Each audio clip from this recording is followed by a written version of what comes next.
by your command. Well, hello, everyone. Welcome back.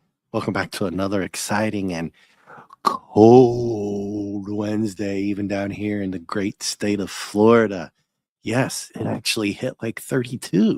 What do you think about that, JT Kirk? You're still welcome to get on my level. Yeah. You mean like in cold? Yeah. Yeah, no thanks. You can keep that. You can keep your negative to yourself there, buddy. Okay. Yeah, I want none of that. I've dealt with that before. Yeah, I like my toes warm, bud. Mm-hmm. Yeah. I mean, even here, I think there's nothing better than going outside and it being physically painful after about 10 seconds. Yeah. And I after dark, yay. What's up there? Tailgate. Hey, yep. Good to see you. We just got kicking off here. Just about 2-3 seconds ago, talking about how cold. Like even in Florida, I think it actually hit below freezing here. Maybe 31, something like that. And I keep hearing talk of that this weekend it might even dip into the 20s, dude. Oh, so that's rightfully cold. You're going to have some palm trees kick the bucket doing that. Yeah, they're talking snow up there near Dad, man. Yeah, he was asking why it wasn't snowing. And I'm like, well, 30, 31, you're probably not going to get snow. It's going to be a wintry mix. Yeah, dude, it was just 80. It was just 80 here the other day. If you didn't know that, it hit freaking 80. And that's how Michigan does. It'll go 70 to 25 to 50 in about a 48-hour period. Yeah. And I'm kind of like I'm just clicking some buttons here so we can start doing some sharing with a comic book that we're doing. Well, you got your intro back, which was cool. Well, I didn't realize, homie, we could have been playing it the whole time. Okay. Uh-oh, what did I do? Here we go. Oh, you're okay. Am I moving? Yeah. Is it moving over on the YouTube side? Yes, it is. Okay, so let me make my public service announcement for everybody before I forget. So everyone, yes, this is Read Comic Online. This is what I'm using, JT uses. However, JT, I think we should let the people know that I'm using a, what do you call it? An ad blocker site. Search engine called Brave. Not promoting it, just telling you it works great so far. And if you don't use an ad blocker site, you're going to get some nasty stuff come up and on your computer. So anybody who's watching this or do this, like, oh, I'm going to go to this website and look at these comics that Dave and JT are looking at.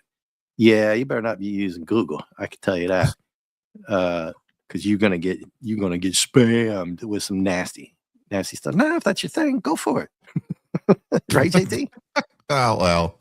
You might be. I won't even endorse that. I won't even endorse that because I'm not endorsing it in any way, shape, or form. In fact, I'm telling the people you better do this. Too spicy for YouTube. We'll just say that. I'm actually telling people you better get an ad blocker. So you can be in trouble. You need to talk to your religious mentor if you like the stuff that's on this site that comes with the pop-ups. Yeah. Say that. Yeah. All right. Well, I guess we should say a good condolences to the Sal Buscema family. He passed away, and JT, you would know his work even if you didn't know who's the guy who did it. Okay. He's going all the way back to very famous Spider-Man, Captain America, Falcon, Defenders. He passed away recently. He was a titan in the industry, dude. And in fact, when I saw that he had passed away, I even knew his characters, and some of the ones that I remember were Falcon, the original Falcon with the kick-ass wings and that suit that he had back with the Captain American Falcon.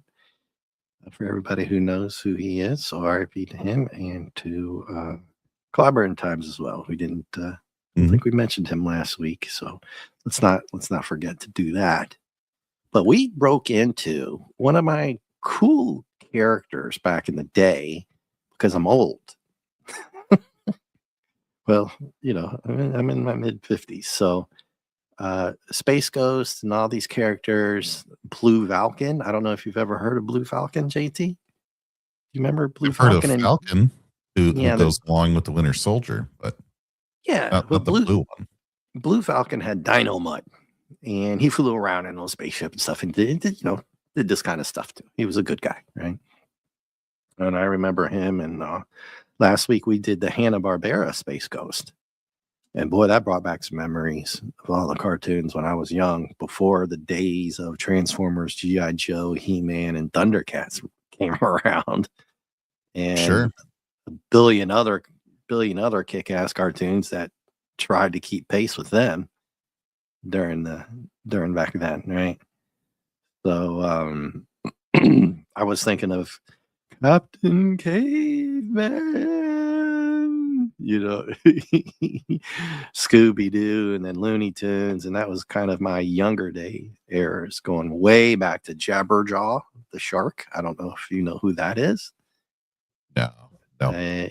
No? Okay. No. Yeah, going way. I was an way 80s back. baby, so you got to remember. Yeah, I was a 70s, That's 9s. just a little too Well, old. I was born in 69. Lady V, you behave if you're out there.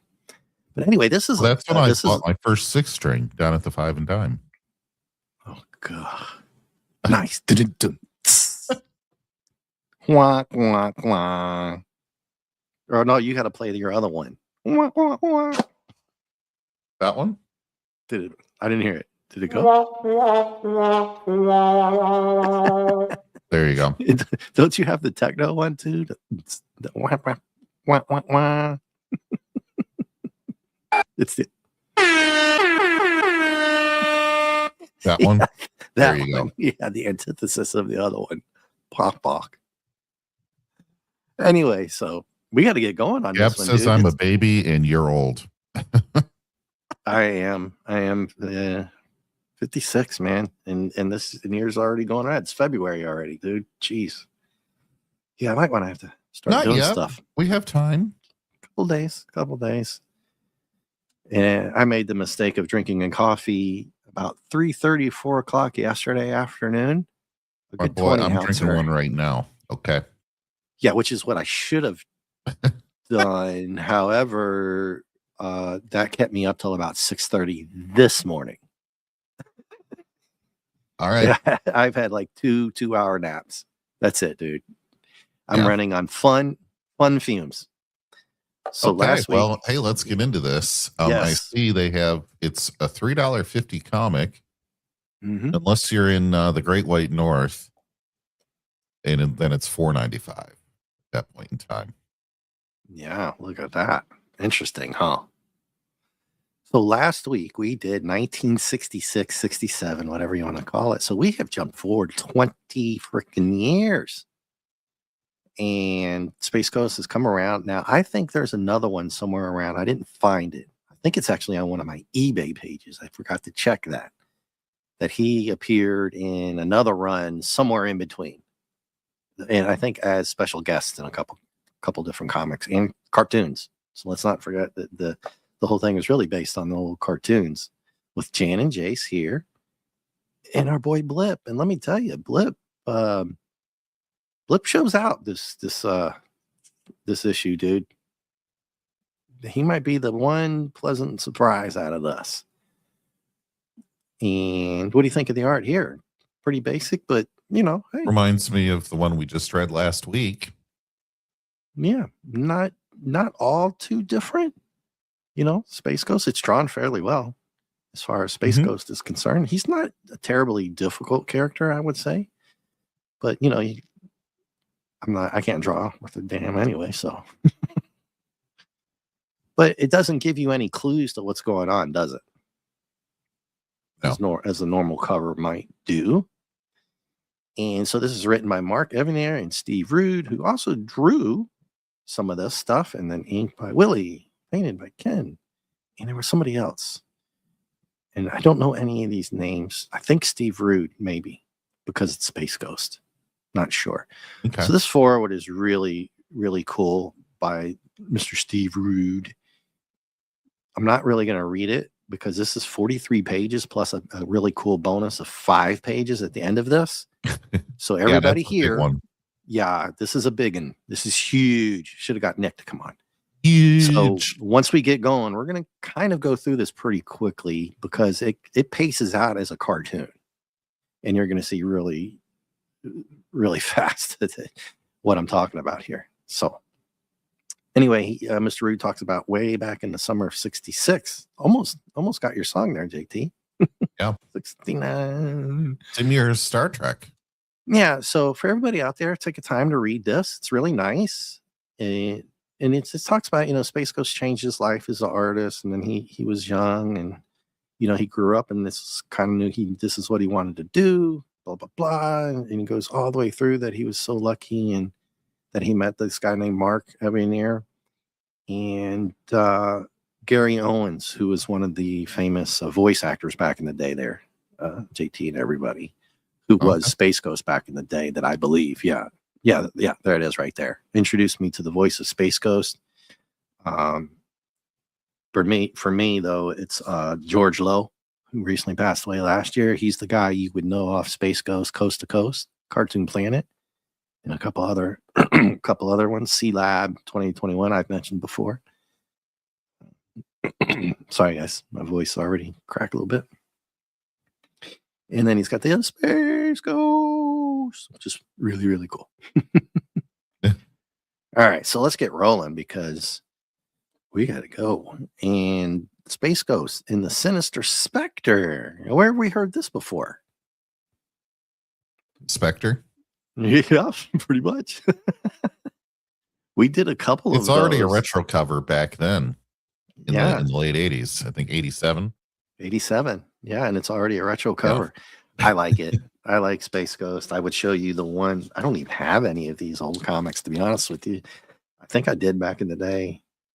I have a 9.8 of Future Quest, which kind of brought Space Ghost back around a couple years ago, and signed by the artist. But Spectre, yeah, we did that. We did that comic. Yeah. And right off the bat, JT, wow, what a difference between the 12-cent comic and this. And look at Zorak. The difference between this is the Zorak we all know.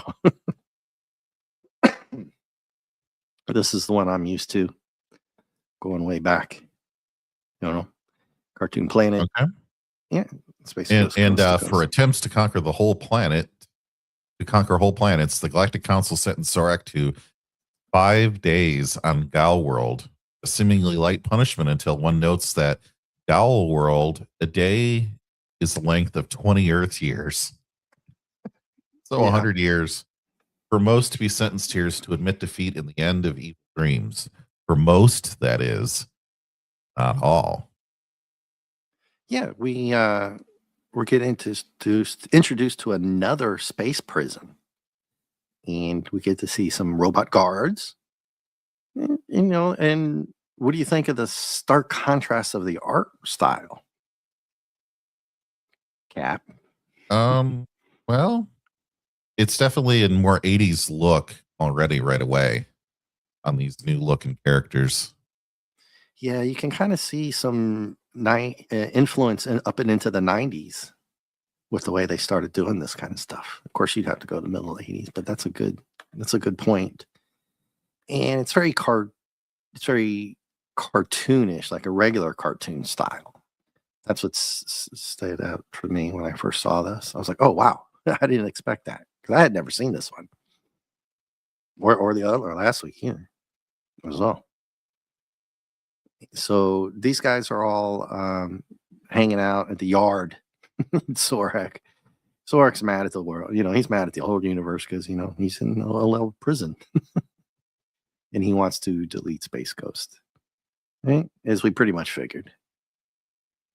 So these guys,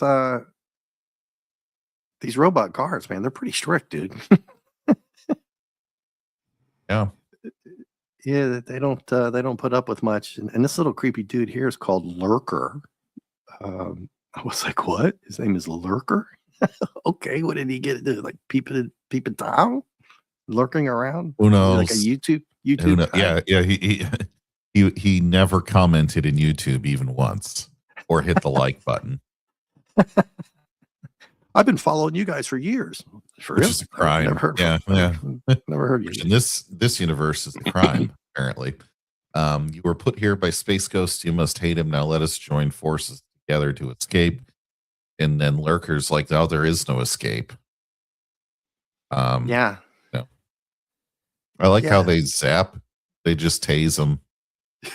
Yeah, no, right? It's brutal, dude. I'm just saying they're strict at this prison, dude. They're like, but Then they tase everybody, bro. they take don't taste me, bro. Nice. What a weird thing happens to El Zorak here, and he gets zapped, but he actually gets zapped away from the prison yard by this mysterious character.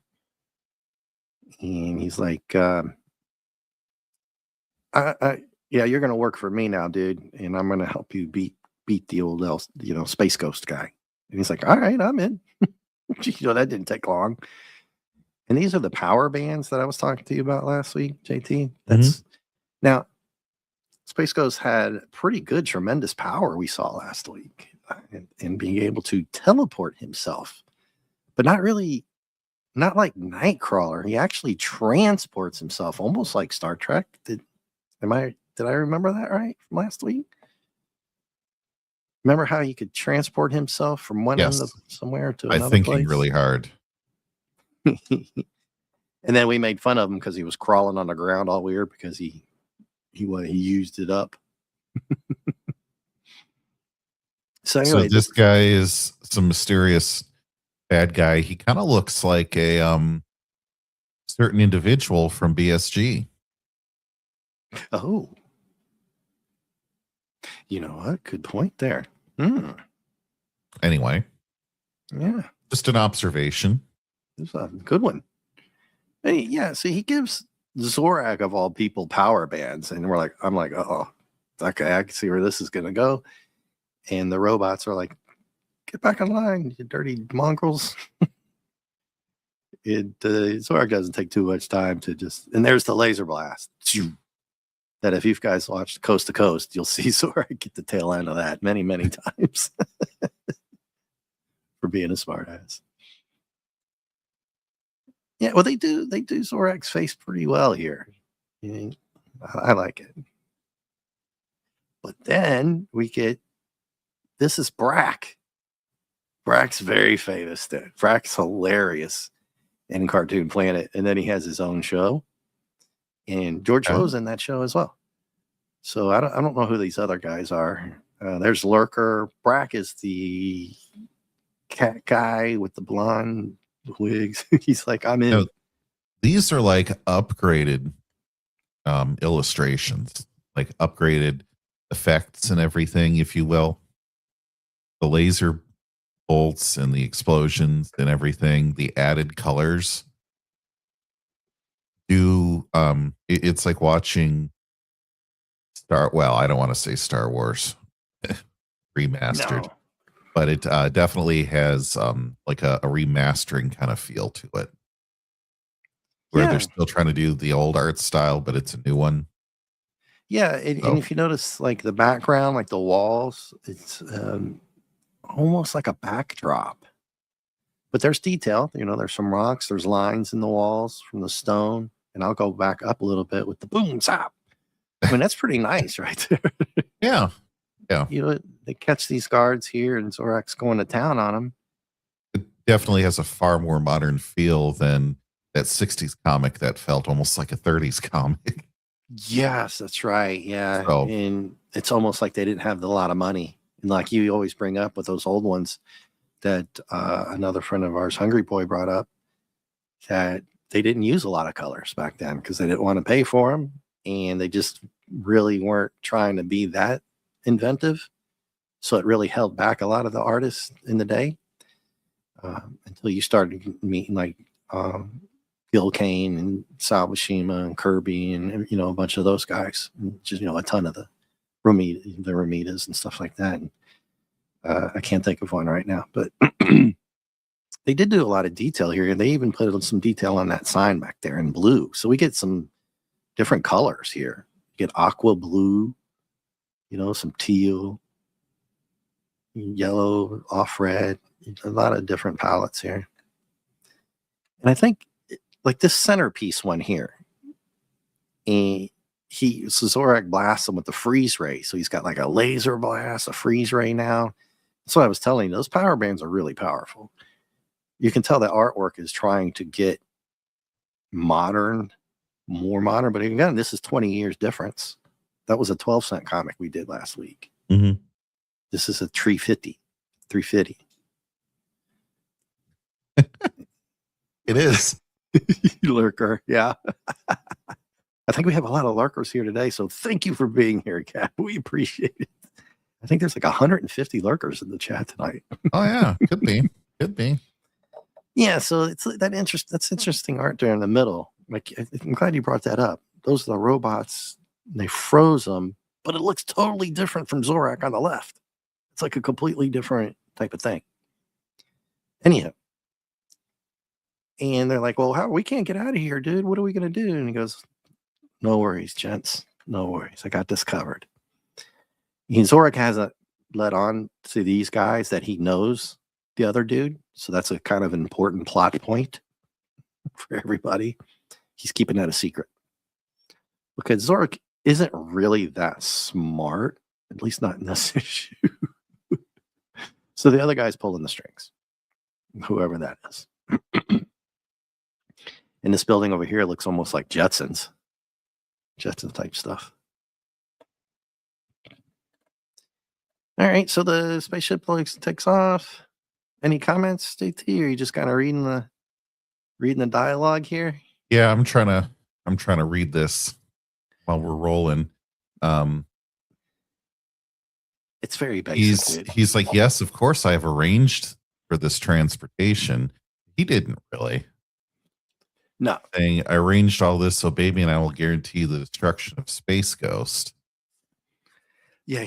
And there is a defense turret active and trying to take him out from the prison.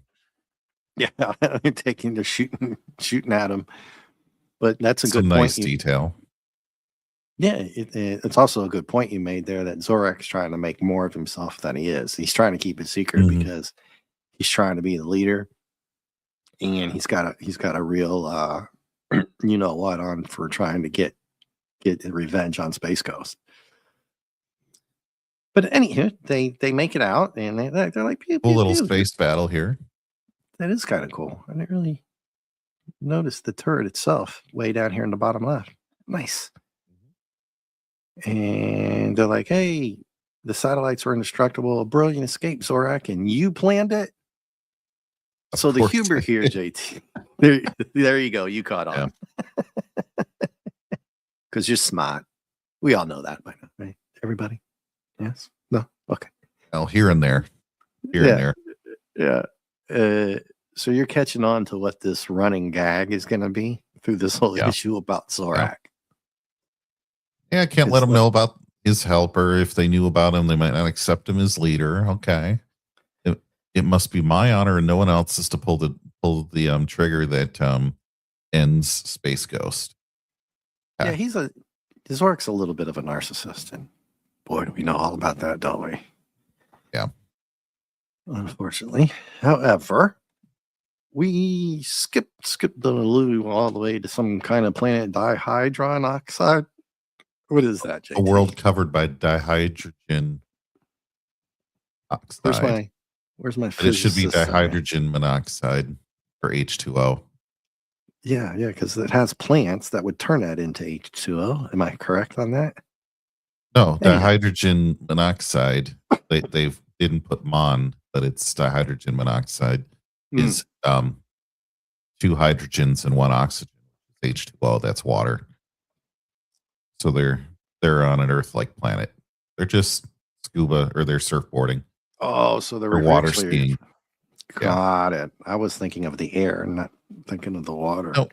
Nope. It's just Hydrogen water. Okay, gotcha. Yep. The dye, gotcha. Two. Anywho, so this So is Jan and Jace, everyone, and we're still trying to figure out what their function is. They're just kind of like they just hang out with Space Ghost.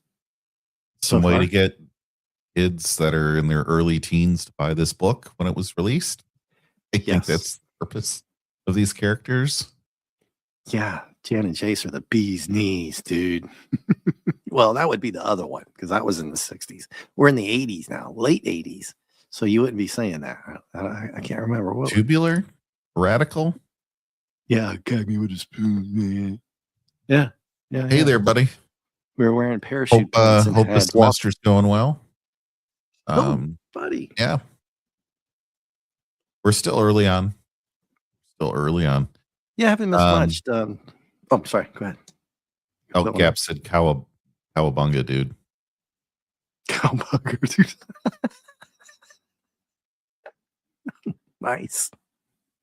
Yeah, you would be correct. The age of the Teenage Mutant Ninja Turtles. Throw them into the mix with all the other cartoons back then. Jeez. Mm-hmm. Then Ghostbusters and all the real Ghostbusters were later, but I think. Anyway, so they're out having fun on this planet and they get a call. Space Ghost to Jet and Jace. Space Ghost to Jet and Jace. And I just automatically hear George Love's voice. And for the rest of the time I read this earlier, every time I read Space Ghost, it's George Love's voice the whole time. I did want to point out that these characters are properly proportioned and drawn appropriately.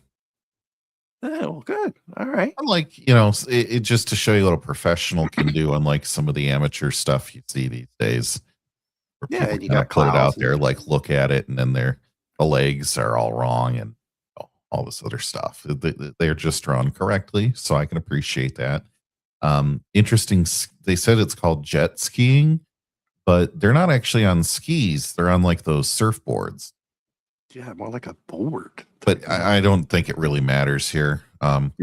So they get hailed on their comm badge. Yeah. That's a total Star Trek thing at this point. I don't think we saw that. No, it was just in the ship, or they were just kind of winging it last week. And over here to the left, there's like a hair. I thought it was on my computer the whole time before. So whatever they put this into the computer. Bad news, I'm afraid. I need you back at the ghost planet. And there's Blip hanging out. And I like the art here. I mean, it's nice. It's good. And you notice his cape isn't, it's more orange than yellow this time around. Well, is it transparent this time around? Last week was very, you called it translucent at one point, didn't you? Yeah. I didn't like that. I didn't like that. But, all right. So anyway, I don't know. They're like, okay, we got to go. And they actually have a jet mode on these things, dude. And I'm right. like, so I don't know where this place is, but just a random place. Nessie is swimming around. Yeah, they were in the ocean with that thing. Like, nope, that's a nope for me. But I was kind of getting at the thing that last week where that big guy jumped on the ships and just went out into outer space with no ship himself. And so they're just, what's that? Where'd they go? Hey, there's Dad, right man. there. Oh, screw you. I was there for that. I'm jealous. Yeah. Hey, Devin. Mall lives. Hashtag mall lives. Look what we get, JT. What do we get in this frame? Oh, you get your shrubbery back there. Shrubbery and a panel display. A monitor, although it's just kind of spacey, but it's there. So I guess these guys fly right through outer space on those boards. No ship. Who knows? Yeah, they do. Yeah. But he has kind of a retro look to his pad here. Those seats, they don't look. They still look like 60s and 70s, kind of hip. Yeah. It's cool. But they're rushing. You know, he's putting his uniform back on. They're running over there to see what's going on. Yeah, and interesting.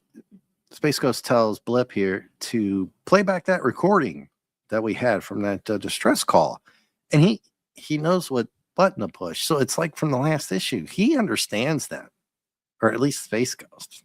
It's weird. Yeah, and we're gonna see a lot of Blip. He's like, oh, no spoiler alerts.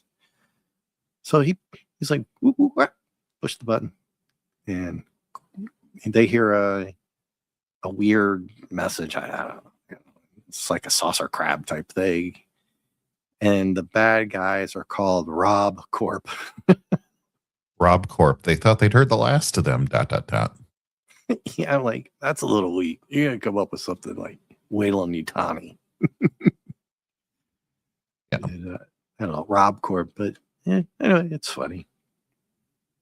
And then he's like, all right, stay here, you know. And they're like, no, we want to come. And he's like, no. A little foreshadowing here. Rob Corp is back. This is bad for the whole galaxy. Looks like Space Ghost getting a tan. He must have been laying out. Maybe. Yeah. Or it's just the lighting in his lair. Really, at his face.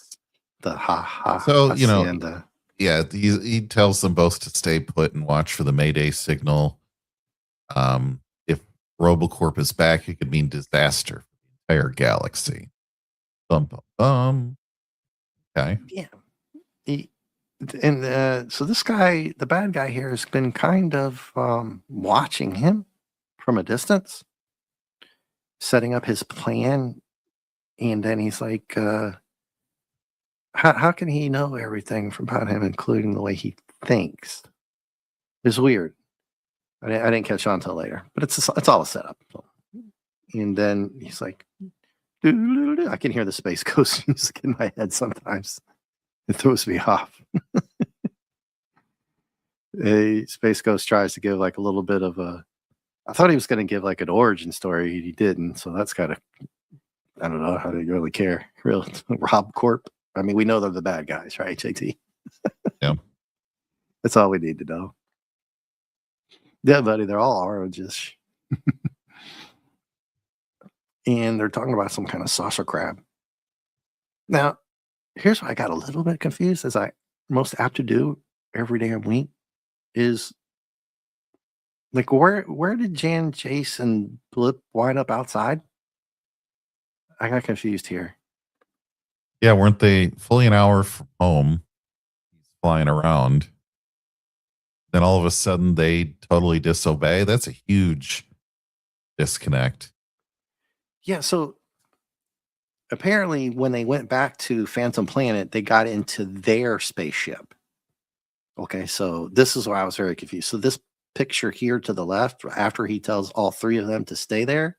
Yeah. And it's a cute little picture with Jan and Blip there. But these are the little things that when you're actually reading these and doing reviews, you catch them sometimes. And it's like, what? Hey, what's going on here? I'm so lost. They're out and they're floating outside. I'm like, how the hell did they get there? Yeah, this is a huge hole. So it's not just me, right, everyone? No, this is a huge hole. They the second he leaves, he gets spotted by our BSG villain, and then fully an hour from home. So I guess 1 hour elapsed in between the one with the kids and then him. I think the kids somehow leave. There's like a whole thing in here where there's like a Mayday signal that was supposed to have been sent or something, and we never was. Well, it was because Blip played the message. They're all inside their spaceship. They're not even on Ghost Planet anymore or Phantom Planet. No, they're not. Call it both. They're in the spaceship. No, those two are on the planet still. Well, you would think, right? Yes, okay, they are. Now watch this. Space Ghost is outside, right? Yeah. He's flying outside in space because the bad guys watched him. Right. they clearly show him flying out in space. Right. Then all of a sudden, these three are out there. So I have no idea. Yeah, And that's what I'm saying. It's a huge yeah. hole. Okay. It's a huge hole. Like maybe a mayday was supposed to have been pressed or something, or they took it upon themselves to leave without hearing a mayday, but we don't see that. It's a gap about a page long right here. And you're And right. then they have to stop something that we didn't know was happening yet. And then you can see him getting captured. Okay. And yeah, So I got confused. that's all kinds of wrong right here. Yeah, so he does get captured. You're right. They were on the Phantom Planet. You're right about that. So this is the bad guy spaceship. And he gets tractor beamed. And then they're going to squash him with some silly, I don't know, stuff here. Bang, bang, bang stuff. Pistons or something like that. And he's like, oh, this is nothing but an intelligence gathering equipment like the China balloons. And then he's like, well, they're trying to invade this whole sector. And as if you guys didn't know this, Space Ghost is like the guardian of the what did we say last week? 1 billion square miles or something like that. Should we remember from last week? They told us that. Oh, a billion miles from the sun. Yeah, that's his boundary. It's kind of like a Green Lantern in some ways. Which isn't that far. That doesn't even get you to Neptune from here. Doesn't even get you to Uranus. So anyway. Okay, so we had this big issue. This saucer's full of intelligence gathering equipment. Yeah, but they don't. So how does they don't secure him like we always talk about? What was they that? Don't tie him up. They don't tie. Well, they try to squish him, and it what doesn't was that work. noise? Boom. What noise? I'm hearing weapons fire. Do you have something else on? I don't know about weapons fire. That might be my heater kicking on. Is it like a grinding noise? You can hear that? It sounded like a drive-by pew pew. No, I didn't. Maybe my mic popped or something. Oh, okay. No, I didn't hear that at all. All right, as long as everything's okay. Yeah. The heater kicked on. It might have went bang bang when it kicked on. Maybe my microphone is so good, dude. Like sometimes you've heard the actual police going out on the highway way out here, which is like several hundred yards away through the woods and over the hill. Sorry. No, it was on my computer. There was a mayor that got hit with an RPG. Oh, what? That's what I heard. It just started randomly playing. Never mind. It was just Detroit. I'm sorry. Yeah. I'm in the woods hood out here. Yeah. The little highway out there, man. You wouldn't think you'd hear that noise, but you do. I'll just be sitting here. You hear the people on their motorcycles. No, that scared me. I had this tab minimized, Dave, and that I just heard yeah. I heard pew pews. I'm like, you're to check your place, dude. I'm like, Dave? Is Dadman here? Dadman, you remember a couple years ago on New Year's Eve show with somebody down and somewhere else that had to dive under their table, and we could hear the stuff going on outside south of the Rio Grande. Yeah. Anyway, enough about that. Anyway, yep. So he escapes because they didn't squish him, and that's how powerful his. So he gets sucked into with the laser, but then he just gets out, and we don't see how he gets out or what happened. Well, he blows out through the top here. He just crushes it. So he's strong, man. See that part right there? Well, he wasn't strong enough not to get sucked into the tractor beam. I guess once he's inside, the tractor beam just stops, and no one's there to restrain him. There's no force fields, so he just leaves the ship, like you said. The laser beam slices the ship in half. Yeah, and then there's the trio there just kind of hanging around. Everybody in space, even the monkey. Yeah. And he's like, stop at nothing to achieve their ruthless conquest. Yeah. So, and me, more monitors. Yeah, we get monitors. Now here's the bad guys here. Brak, Sorak, Lurker, and I can't think of the other guy's name. They'll bring it up later. And it's like, there he is, prepare the first attack. And I'm kind of like wondering what the whole saucer deal was to begin with here. I don't know whose saucer that was. I guess it was theirs that attacked him there in space. You know, we don't, it's just like some random bad guy saucer. Yeah. And Space Ghost is kind of like, I've circled the planet twice and I can't find the saucer crab. And I'm like, so what the heck what were you just in? Anyway, and it's a good little pose for him standing up there, you know. But again, it's the different type of drawing here. It's like total different style. Him, and then this kind of sand art. It's like a backdrop of a old Star Wars movie or something. You know how they have those big backdrops. But then we get some cool animals, some space bats. There's too much jumping around. Yeah, it's like, and then this happened, and then this happened. It's almost feeling a little Kurtzman-y here.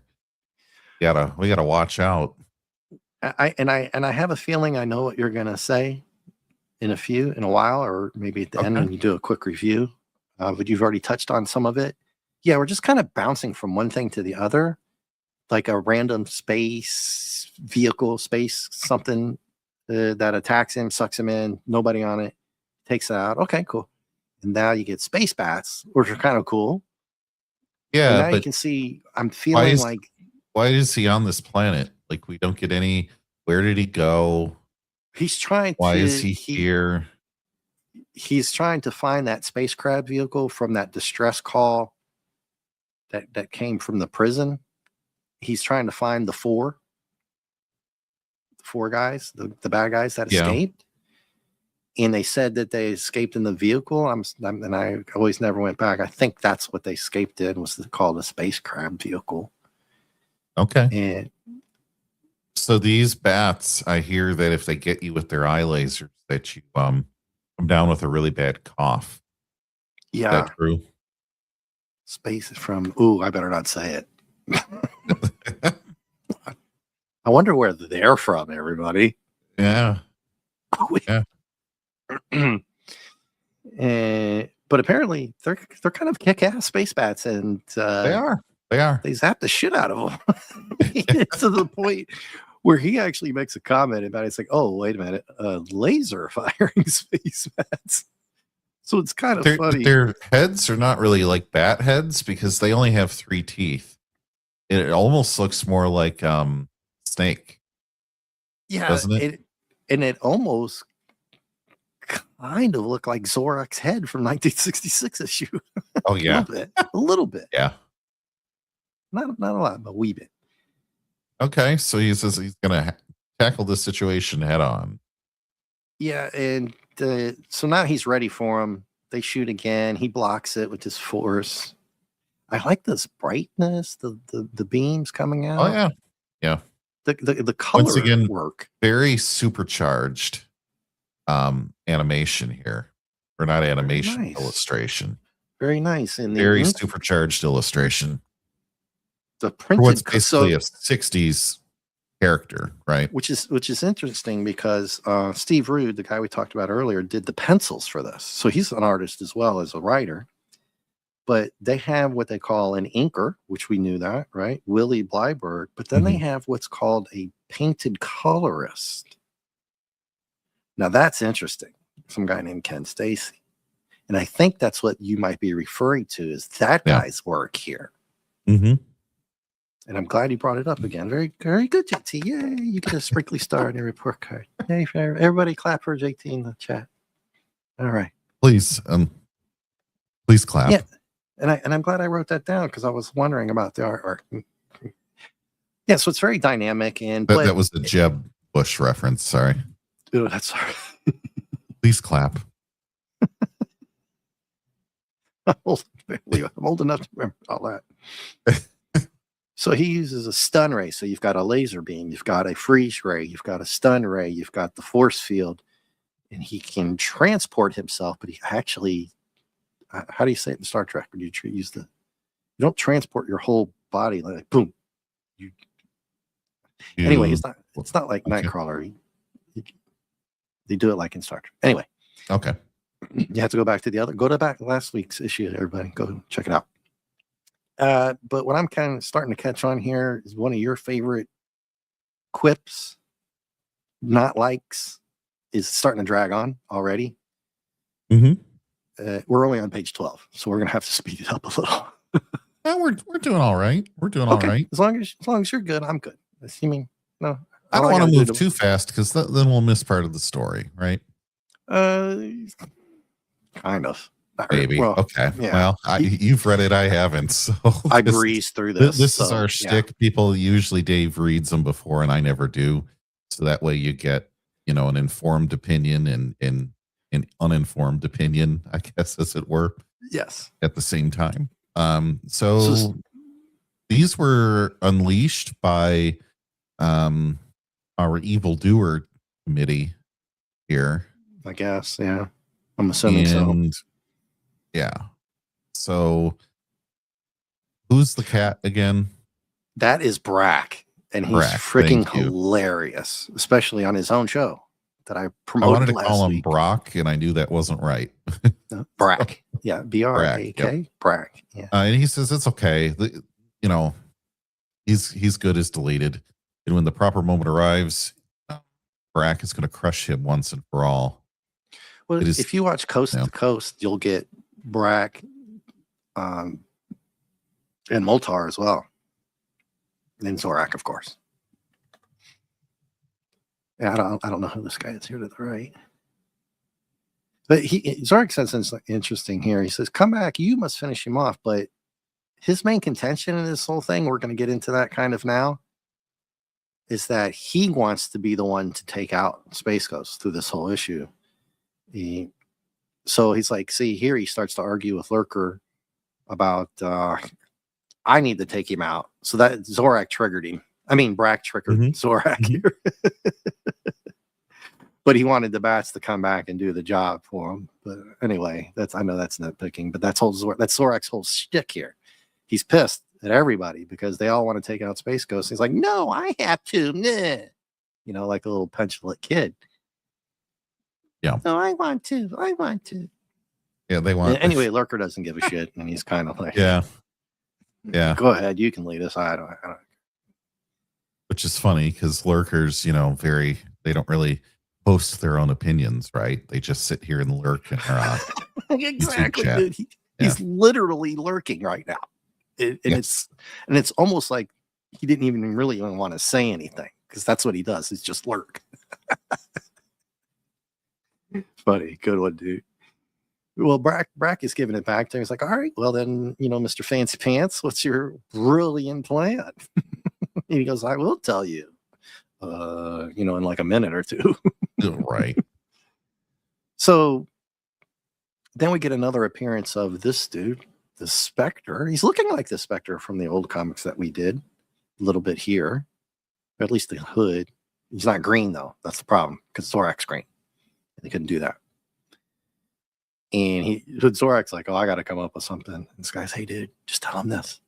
You freed Metalis. Yeah. Go ahead. He has the Dark Force Ghost or whatever you want to call him over his shoulder, putting every word in his ear.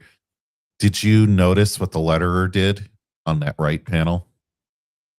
The right one from Omega Prison and sent him to attack space. Some spaces in there? It's like if I'm going to say, hey, Dave, repeat after me, and you're out there speaking on a podium. From Omega Prison and sent. Then you say, from Omega Prison and sent him to attack space. Ghost's home base.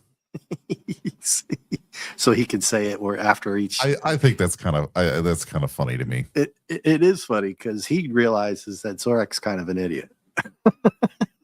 Yeah. I mean, he's effective. I mean, Zorak's mean. Don't get me wrong. He'll fight or he'll come at you, but he's not the brightest. Not the brightest marble in the set. So Now, Metalis won't leave anything left for them to destroy. what's interesting enough about this is, we don't get speech dialogue boxes. We did earlier, but it was kind of an introduction to the whole thing. You don't get like, oh, Metalis from issue so-and-so and all this kind of thing. So you have no idea who Metalis is, other than the fact you obviously know he's an enemy. Right. He's Space Ghost foe. But we get a shout out back to Omega Prison, JT, and everybody from last week. Yep. So we know Omega Prison. That wasn't a good place either. It was out in the middle of nowhere. All right. So they talk about Metalis, and no, it's like, I have it all planned now. But Lurker's over there trying to steal stuff. And I'm stuck between either calling this guy Emperor Palpatine or maybe he's Imperious Leader. I'm going with Imperious Leader. Maybe he's Baltar. We'll do it for Gap. If Gap's still here, we'll go with Baltar. Gap's still here. Yeah, we're calling this guy Baltar because he kind of had the head shape. And well, I'm gonna give you spoiler alert. Imperious Leader's a better option. Okay. We'll call him Imperious Leader. All right, you sleuths and detectives out there. See what I did? Anywho, Space Ghost flying around. There's a lot of him flying around in space in this issue already. And he deduces that much like Minnesota, those space bats are a deliberate plant. Someone or something is toying with me. Signal. Spending out signals. Mm-hmm. And he actually does check. He's like, well, I better check in on Jan and Jay. So that's kind of cool that he's thinking about them. But he gets visited by Nagilum.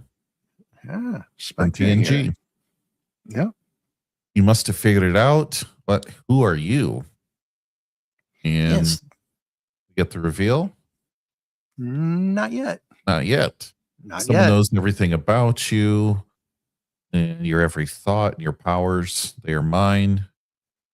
He has every power, he has every ability at his disposal to destroy him. For starters, summoning Metalis after your aids. Okay. Yeah. He's in Omega. He's supposed to be in Omega prison, but Imperious Leader freed him. He's on his way to Ghost Planet. Correcto Mungo. And they actually show, which is really kind of cool. So while he's talking about that he broke him out, they show the actual attack with this big laser blast on Omega prison. Wow. Right here. And that I didn't catch on to that earlier. And then, because I just thought it was like background art. I mean, it is, but I didn't catch the details because I was just, I was trying to read it. And he's like, all right, I freed him, like you said. But then they actually showed the background battle, which is thinking. And we like thinking in the comics. Do we not, JT? Yes. It's a good scene to show. I don't know. I like it. It's cool. It's good, good production value. And you get a little itty bitty Space Ghost down here. Well, and he says he's trying to use all his power to get back to the Ghost Planet to rescue the two tag-alongs here. And he only attains hyperspeed, which, as we know, is far, far slower than ludicrous speed, right? Yeah, I mean, I would say it's like a zillion less. It's less slower than ludicrous speed. Outrageous speed. What is that? Well, no, there's hyperspeed, there's ludicrous speed, and then plaid. Completely ridiculous. Where's my thesaurus? Damn it. Anywho, we get more Space Ghost flying, and then he does go into hyperspeed, which is interesting because last week, and we just talked about this, he has the power to go faster than hyperspeed and get to ludicrous speed, does he not? No. Somebody didn't read that last comic. Are they? Well, I don't know. I'm just referencing Spaceballs, but maybe. And Glorious Leader here. even mentions it. Your fabled speed will not get you there. Like you said, he even brings it up. Thinks it. Yeah. So at the same time, back at the Ghost Planet, Jace, a blue alert is in over our communique relay. A blue alert? I would imagine it's probably a freaking red alert at this point. You're going to get attacked. But, get a speech box. Right after I said we don't get any. Thanks. Yeah, he's like, a blue alert? That's what I would have said. What the hell's a blue alert, man? I wasn't trained on that. And little Blip's just, Bleep's just kind of lounging around. And he's like, Jan is like, everybody escaped Gal World. And yeah, all four of his deadliest enemies. We have to warn him. Yeah, so then we go back to the original warning. Then that must have been a setup from the Spectre guy. That wasn't. Why didn't they shoot off a flare? Yeah, from last week. That's funny, dude. Jace, something's wrong. Our radar's been jammed. Yeah. Raspberry. And they just kind of Lone Star. Jibber jabber through. I can't get the Space Ghost. It's not working. Nothing's working. That frequency's top secret. And Blip's like, hey man, check this out over here. And he's like, oh, now Metalis. So they're getting all these warnings that originally we thought that was from the prison. Yeah. But that very first one that Space Ghost got was actually a setup from the old Spectre dude, apparently. Right? The whole crab thing, the crab vehicle was a ruse. Apparently. I don't remember. Was it though? I mean, we had so much missing from around that. It's hard to tell what the point of that was. Like, almost they should have cut it, but hey. There you go. That whole thing with him getting caught by that space vehicle was just kind of pointless. You hear a tremendous crash. A crash. And you have Jace over here saying, we're not going to stick around to find out what that is. Grab your rocket pack and head for the space coupe. Or if you're in on the other side of the pond, the space coupe. Yeah. And is that a coupe de ville? A space coupe de ville? Yeah. Oh, it might be. A Cadillac coupe de ville? Yeah, that would be cool. The whole hangar's wrecked. So is the space coupe. Look. Everything but us. Come on, follow me. And there's a Metalis with a robot Falcon. Kind of cool. I mean, you'd figure that, right? For Metalis, it being metal. Yeah. He would have all kinds of robot things like Bebo, or did I say that right? From Clash of the Titans. But that's a pretty damn big robot bird, dude. Yeah, it is. If that's the coupe, that's a big ass robot bird. And then over here, you got like 8 of them. 1, 2, 3, 4, 5, 6, 7 of them coming at you. But I like this artwork again because we get that spatial feature that we always dig. They're flying out. I like their ingenuity. They're thinking on how they do this art and how we can make it look exciting. And they've got them flying out of the mountain there. And then I don't remember the kids being able to fly. Do you? Well, they have rocket packs. Oh, that's right. Yeah, the ones where the rocket exhaust is going right to their ass, so they're gonna like disintegrate their legs. Yeah, I remember now. The only problem I have with them is if you can't really tell if they're still in were they in outer space outside of the ozone layer? Obviously, they can't do that. At least because they've never shown anything other than she's supposed to be very, very smart, and I'm assuming that he is book smart at least. She's only so smart because she doesn't know how to read a clock. They're at 9 o'clock, not 10. Yeah. Okay. Yeah. That they do have inviso power, so they use that. But for some reason, it's not working correctly, and Jace almost gets he almost gets ripped in half. Because if he would have got caught by that claw, that would have been no more Jace. And she does get caught here, and they fly off with her. And he acts like he's going to go do something about it, but his rocket pack doesn't work. And I'm kind of like, someone sabotaged it. Yeah, but it's like I don't know if there's an explanation for any of all that. There is not. I don't know. I can't remember that there was one, or if there ever was one. But I'm assuming it's just Metalis, but it doesn't really explain. No, I like his get up here. He's pretty evil looking. Now, Jace crashes, but is completely fine. Crashes with a big explosion, but yet he's not a scratch on him. Yeah, he's pretty far up, right? High enough. Yeah, even with dirt and sand, that's gonna hurt. Metalis is standing there, and he's a big dude, by the way. It doesn't quite show it here. The spacing here is a little bit off, and we just talked about it, because you'll see why here in a little bit. He's humongous. Well, this reminds me of Mermaid well Man positioned in front of the sun too. Ah, yes. The layout of this page is very nice. Yeah, give him that.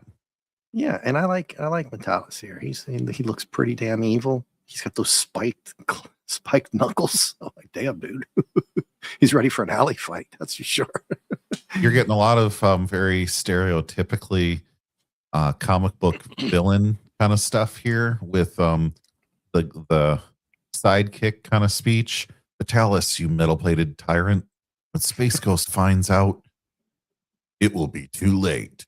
Even now, my robot pets destroy what's left of Ghost Planet. Yep. Yeah. In the attack plan of Metalis is a complete success. Yay! And where did we see this? Back when the Kirby and early stuff like that, the way they talked back in the 60s? And earlier. And even earlier, yeah. So this was kind of funny. Actually, I laughed a lot at this because Metalis is standing there just talking trash. You get clink, clink, clink, clink, clink. And he's like, what the hell is that? You know? And then the kind of and then the smile. Yeah. Okay, that is funny. That is funny. Give him that. Oh, sorry, guys. I think it's the heater, which might be the basis of some of my chest and throat problems since winter started. That kicked on. So sorry about the cough there.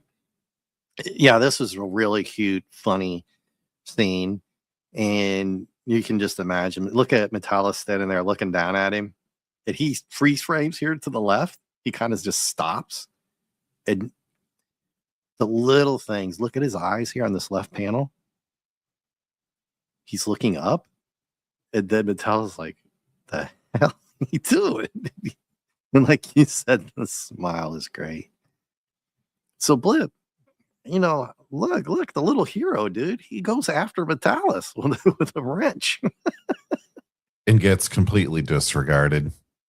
But oh yeah, he's not doing anything. But like now in modern day comics, Metalis might have kicked him about 500 yards, but he's so insignificant that he just walks off. And Blip's like, all right, you can't do anything about it. And he has successfully kidnapped Jan and Jace. So he's like, all right, just gonna walk off. Poor Blip. And then we get another speech box. Meanwhile, we're finally getting those after I said we weren't getting. Oh boy. Now, this was kind of interesting. Zorak has made it back to Imperious Leader. Yes. Yep. And he gets what he says. Final plans. Ready yourself and your lackeys for the final trap. Here are my instructions. Don't lose them. Yes, but who are you? Why are you helping? Well, I like that. And that's a hallucination. That's a hallucination, isn't it? or a vision. Yeah, well, yeah, I don't want to let on, but yeah, he calls them lackeys, and then no, he gives them the paper. I'm just confused as how he got there. Right. But I'm saying it's just like he got the armband. Same thing. Yeah, kind of the same thing. But and you have Brock, not Brack, it's Brack over here saying Vitalis has Space Ghost assistance, so I'm not sure how you arranged that. I can't imagine what's next. And so you already are thinking, okay, well, he's got this scroll with the instructions. And he loses it already right away. Yeah. And you see Lurker. Yeah, little klepto there already took it. I couldn't help it. It looked valuable. Look at that smile he's got. And we get the Black Panther swish. Remember how he always swished when he swung or kicked at somebody? Mm-hmm. Give me that back. He's like, these fools. They're already plotting against me. Yeah, because they know you're a moron. Yeah. Brack was totally giving him shit right there, you know. And Space Ghost makes it back, and poor Bleep, he's like, oh, eek. He's like, all right. Yeah, looks like Metallis trashed the place. Good God, look, stuff on fire over here, and buildings ready to collapse. That one did collapse. I mean, he did a number on the place. And he was just going to leave Blimp there. He's like, no, you got to take me. You know? And then, within moments, fabled Phantom Cruiser. And it is orange. They're going to stick with their orange. I just don't remember the cartoons. We talked about it last week with, was it Digger Jim who came by? Yeah. And visited us. And we were talking about, I thought it was white. And he was like, he didn't remember. Yellow or orange. But the big change is the furniture is not orange anymore. It's a little more updated inside. And he's so there's a secret hangar for the Phantom Cruiser. Mm-hmm. So he picks up the monkey and they're off. There's a clear trail of radiation exhaust. Yeah, what do you think about that? I mean, that's a common Star Trek thing. Yeah, pretty cool. I mean, it's kind of continuity with out in space stuff, kind of, sort of. Yeah. Right? Could have said anything, really, but. And then they're going to the Crab Nebula. Okay. Yeah, Blip's just kind of hanging on his shoulder. It's kind of cute. And then he talks to him the whole time. You notice this? He talks to him like his buddy. We're almost there, Blip. When I eject, you go invisible power. He's like, okay. And again, he talks to him like he knows that Blip understands everything that he says. But they never tell you that it's the case. Not yet, anyway. Because we don't really get a Blip origin story yet. So Zorak is waiting down here. And they're setting up a trap for him. Yeah. Pretty much. That's about it. Well, they see him coming. Yeah, it's pretty easy because he's just, flying around. And he's got a big, what did I do? Sorry, guys. What happened? Yep, that's the... Just scroll down a little bit. No, I clicked on something that came over. Luckily, I clicked off. Okay. It was an ad. Oh, wait, not an ad. It was from them. And hail to the great Admiral Teague. Good evening, sir. Sir. We're covering a comic book that some might consider controversial. And it doesn't matter. I mean, nobody really cares. They made a lot of cartoons out of it, so. Yeah. Okay, so they have Space Ghost flying into this obvious trap that they're going to set, and he gets right to the front door of Jabba's palace. And the door just doesn't open for him. Did you notice like the steam coming out of the vents and stuff like that from the planet? That's kind a of nice cool. touch. Nice touch. Very His nice touch. force ray might provide some incentive. Okay.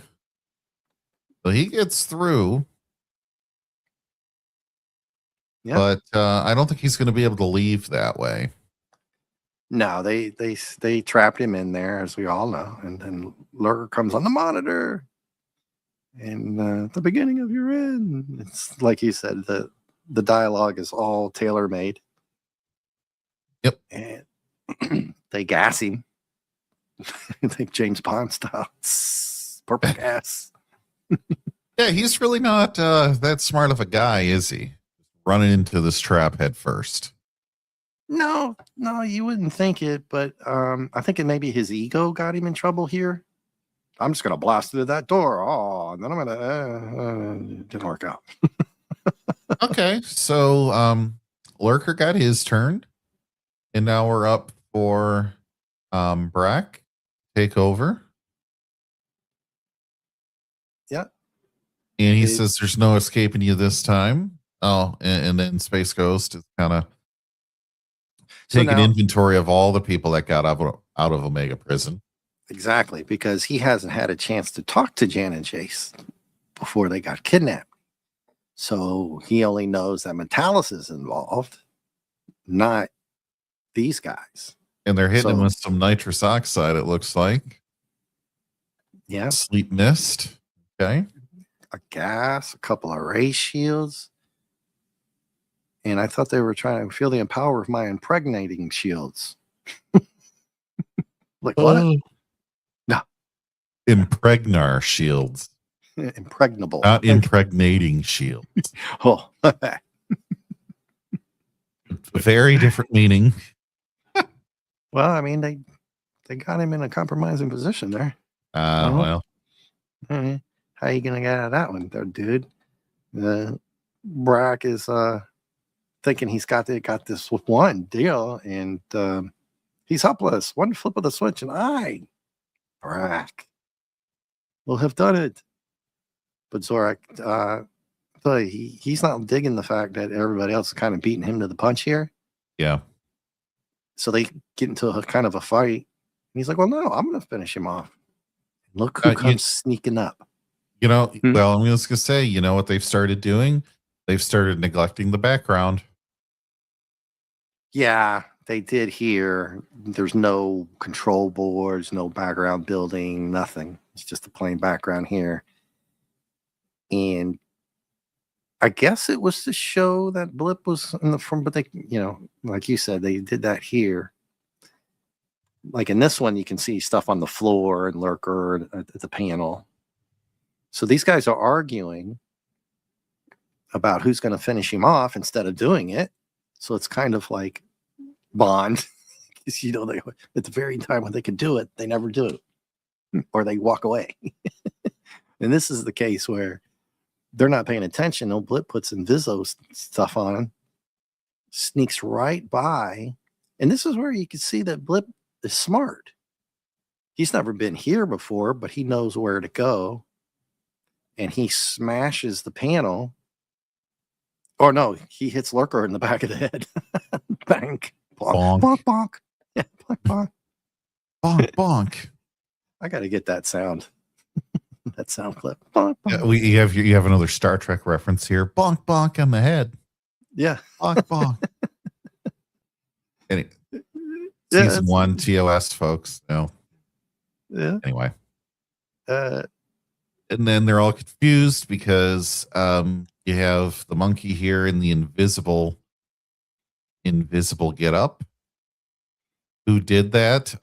So now they're going to have a Larry, Curly, and Moe moment. Yep. Pretty much. It's like, you did it. I didn't do it. You did it. I didn't. You both of you are giving me a headache.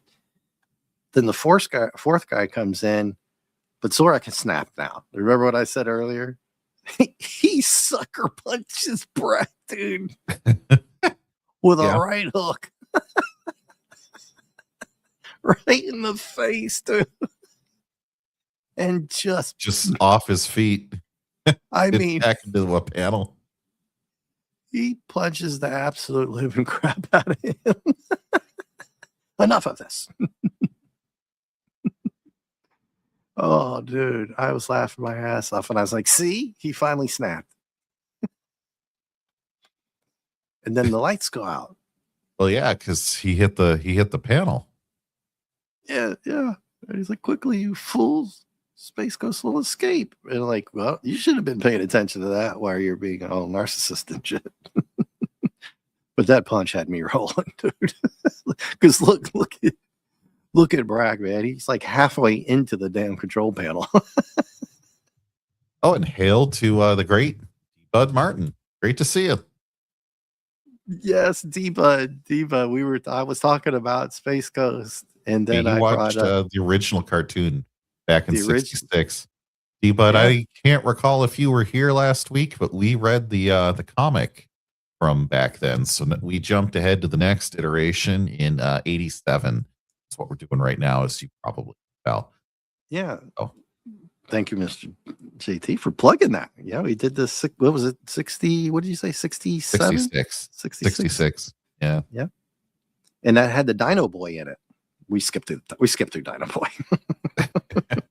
We're like, nah.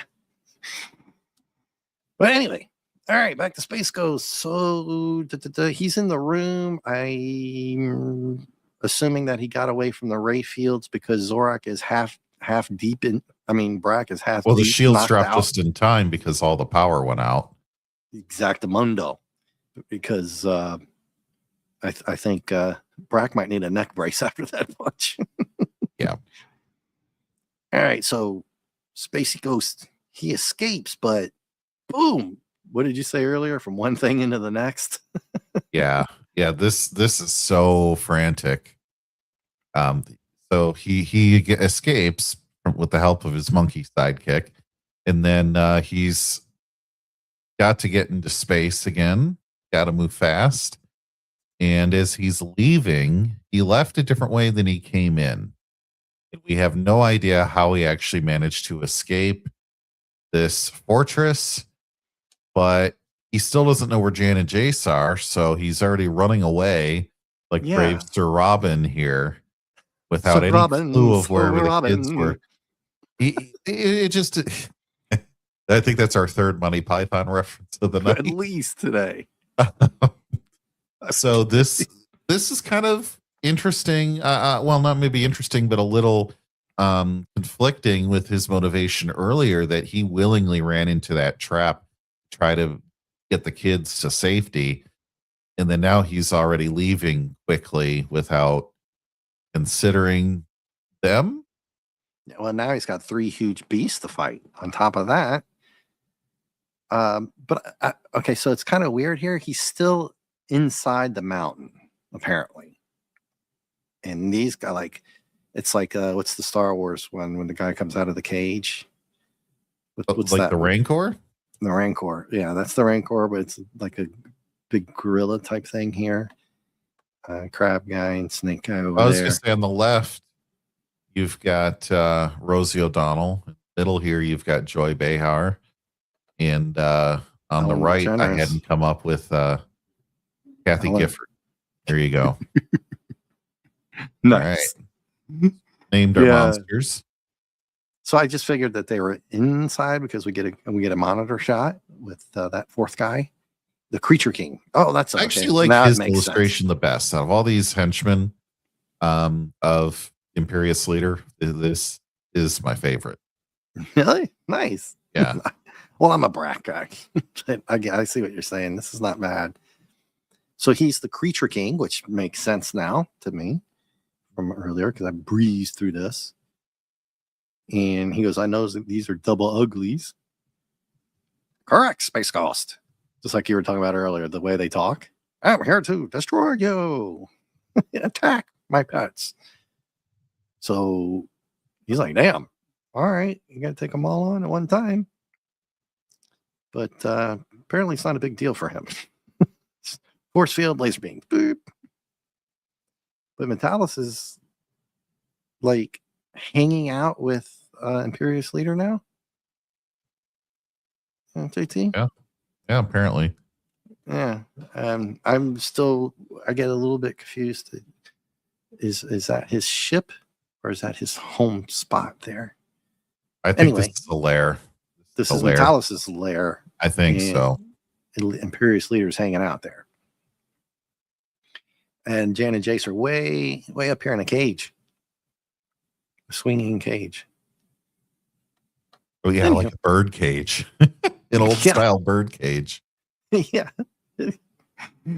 It's like every villain Space Ghost I ever fought was converged to destroy him. And I wanted Jan to go like, no shit, man. I'm here, you know, I'm standing right here. But this is back. How could you let yourselves get caught so easily? Well, I don't know. You kind of they don't have really didn't do a great job back on the space or the ghost planet. So that's probably why. If D-Bud's still here, could you tell us if Jan and Jace have any freaking powers? Not like the Super Friends, where last week I was like, shape of bucket of water. And the other one's like, shape of rubber ducky. Whack, whack. They don't even do that. So D-Bud, maybe you can help us.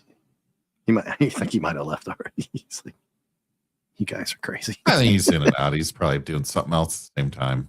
Yeah. It's cool.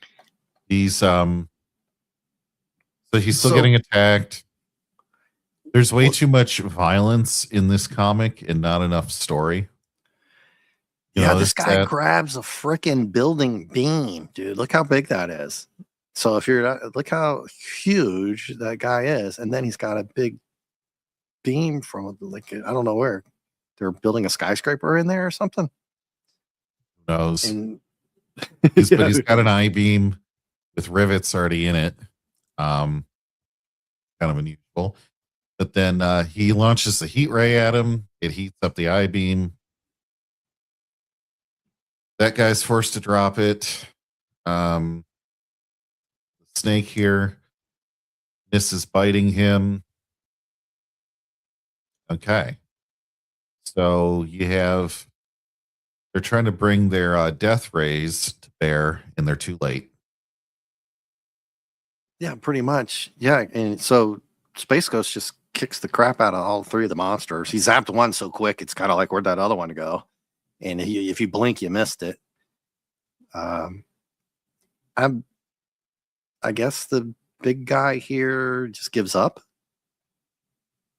right?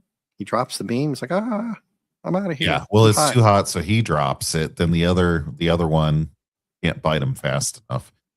So he flies away. Okay, gotcha. Yeah, got it. I see this where he flies around the corner here and goes inside or outside or whatever. Yeah, you might need to scroll a little bit. Well, Zorak was hanging out with this big ass, kick ass Jack Kirby laser gun, dude. Look at that thing. Right. And he calls it's the fault of those imbeciles. Laser rifle type 1 kind of deal. Yeah, that's a big ass rifle, dude. Total Kirby. So he gets going down this tunnel, this hallway, which is kind of cool. You know, this is what I was talking about. They're like flying around the corner. You get a little motion action type of thing. I like that. It is dragging on though, and they meet face to face. And I missed something here. Oh, that's right. It challenges him to a duel. Admiral Teague says the laser fires apple cider vinegar.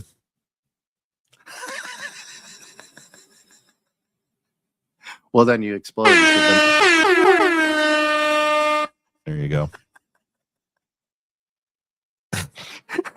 You guys.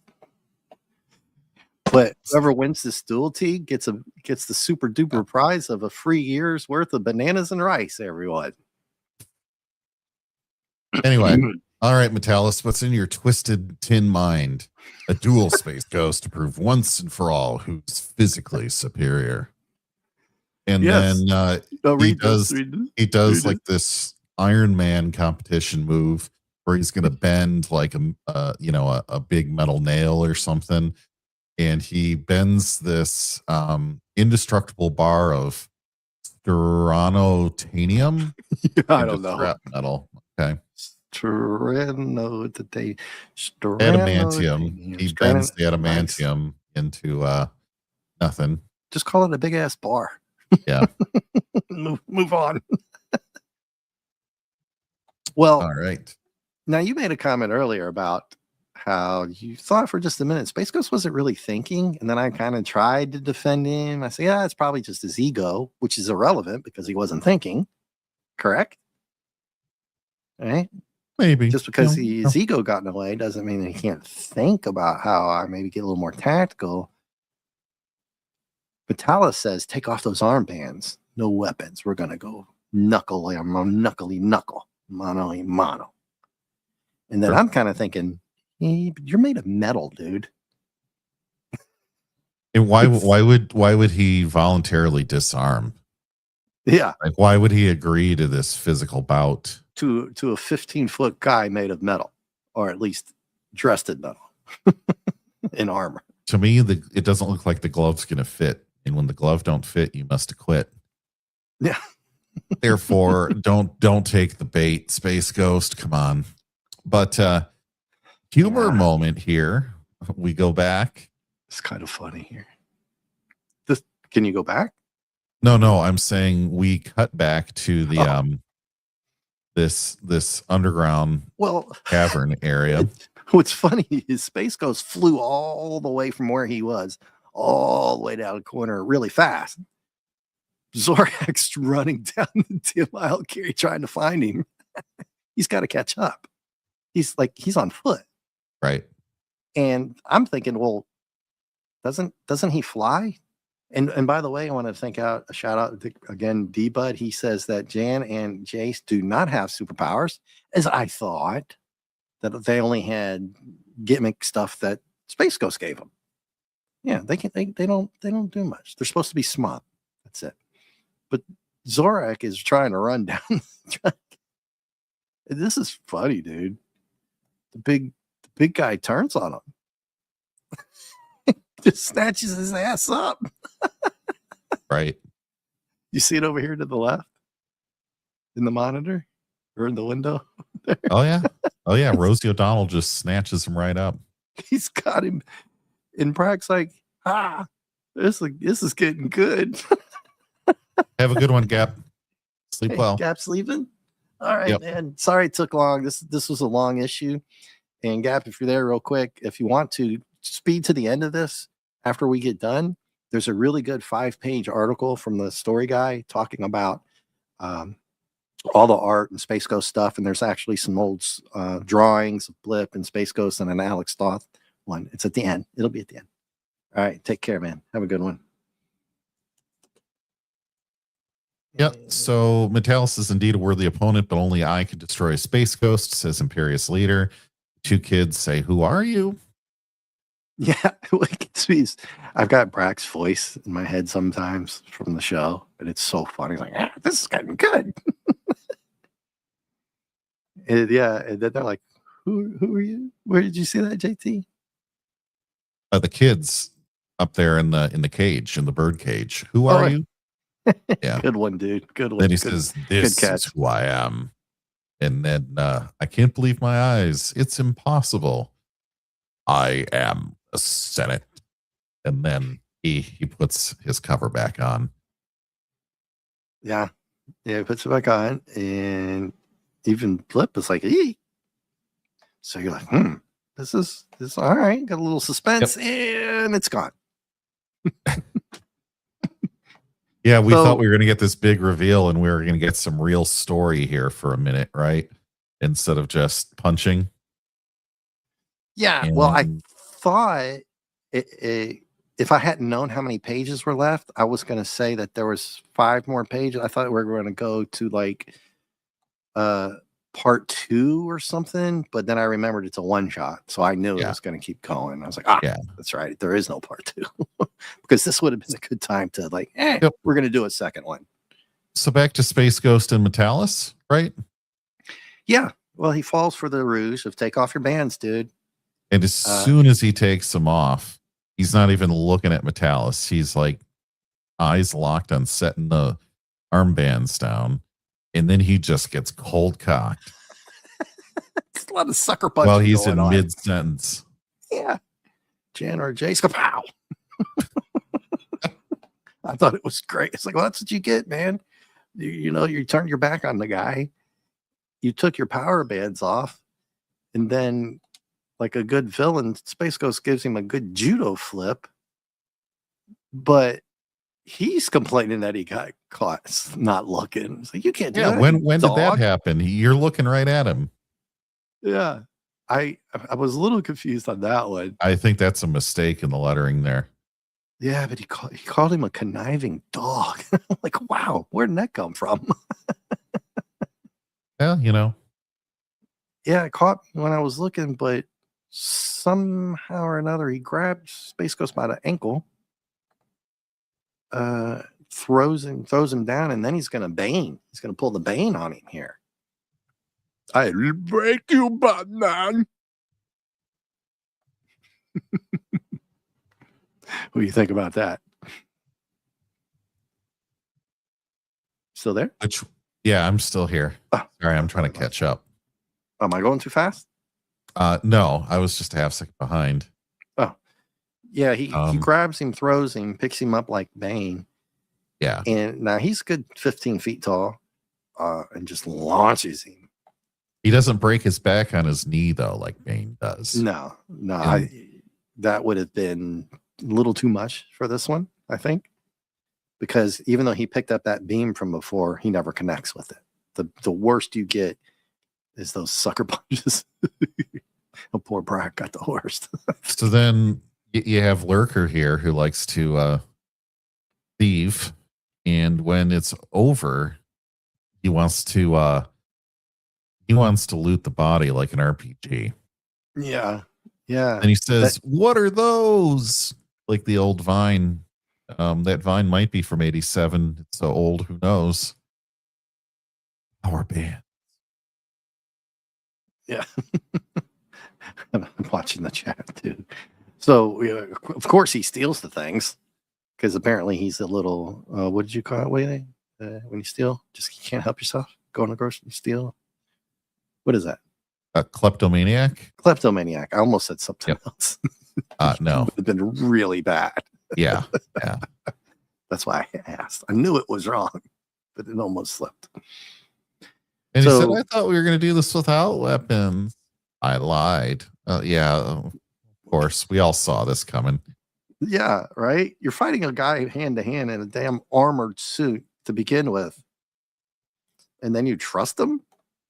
And this is like Gollum running through here. I heard the Gollum laugh. It's kind of mine. Thing. It's mine. Now, this was written in 87, so come on, man. What do you think? That's Gollum. Yeah. That's totally him. I was like, that can't be a coincidence. I wish I could go back in time and ask those guys. See what you did there. My precious. Anyway, and he's still laughing over here. Space Ghost is looking at him. This is funny, dude. So they should have made it one panel so that you could see that Space Ghost was tracking him running away. And you can see the disconcerted face on Space Ghost from here. You little son bitch. And Metalis is calling him out because he's a dirty fighter guy now. And whoa, that's a pretty good swing there with those spikes. He ducks. And all those times you threw me back at Omega Prison. And everybody's just kind of cheering. If you look at the back of Brack's shirt, it's all torn up. Now, is this Smeagol or Gollum? I want to know this. That one would be Smeagol. Okay. I would think. Well, I don't know. No. Gollum. It's changed all the way. What you mean, Gollum? Gollum. Let me cough a few times. I could do that better. He's mine. So I thought this was funny that Brack's shirt's all tore up. And again, it shows attention to detail and humor, where the artist is just these little things like this. Like Brack was, halfway into the whole control panel, and they're making sure, like, look, he's all tore up, beat up. It's funny. This whole cage thing is a little odd. It's a little weird. It's funny. It's classic evil. We've seen this in Batman TOS. This cage is not real Star Trek. No. It's we've seen this trope many times in Admiral? Movies. This is indeed not real Star Trek. This cage that's here. Yeah. Schmeekle. Blip, hurry! Space Ghost is in real trouble this time.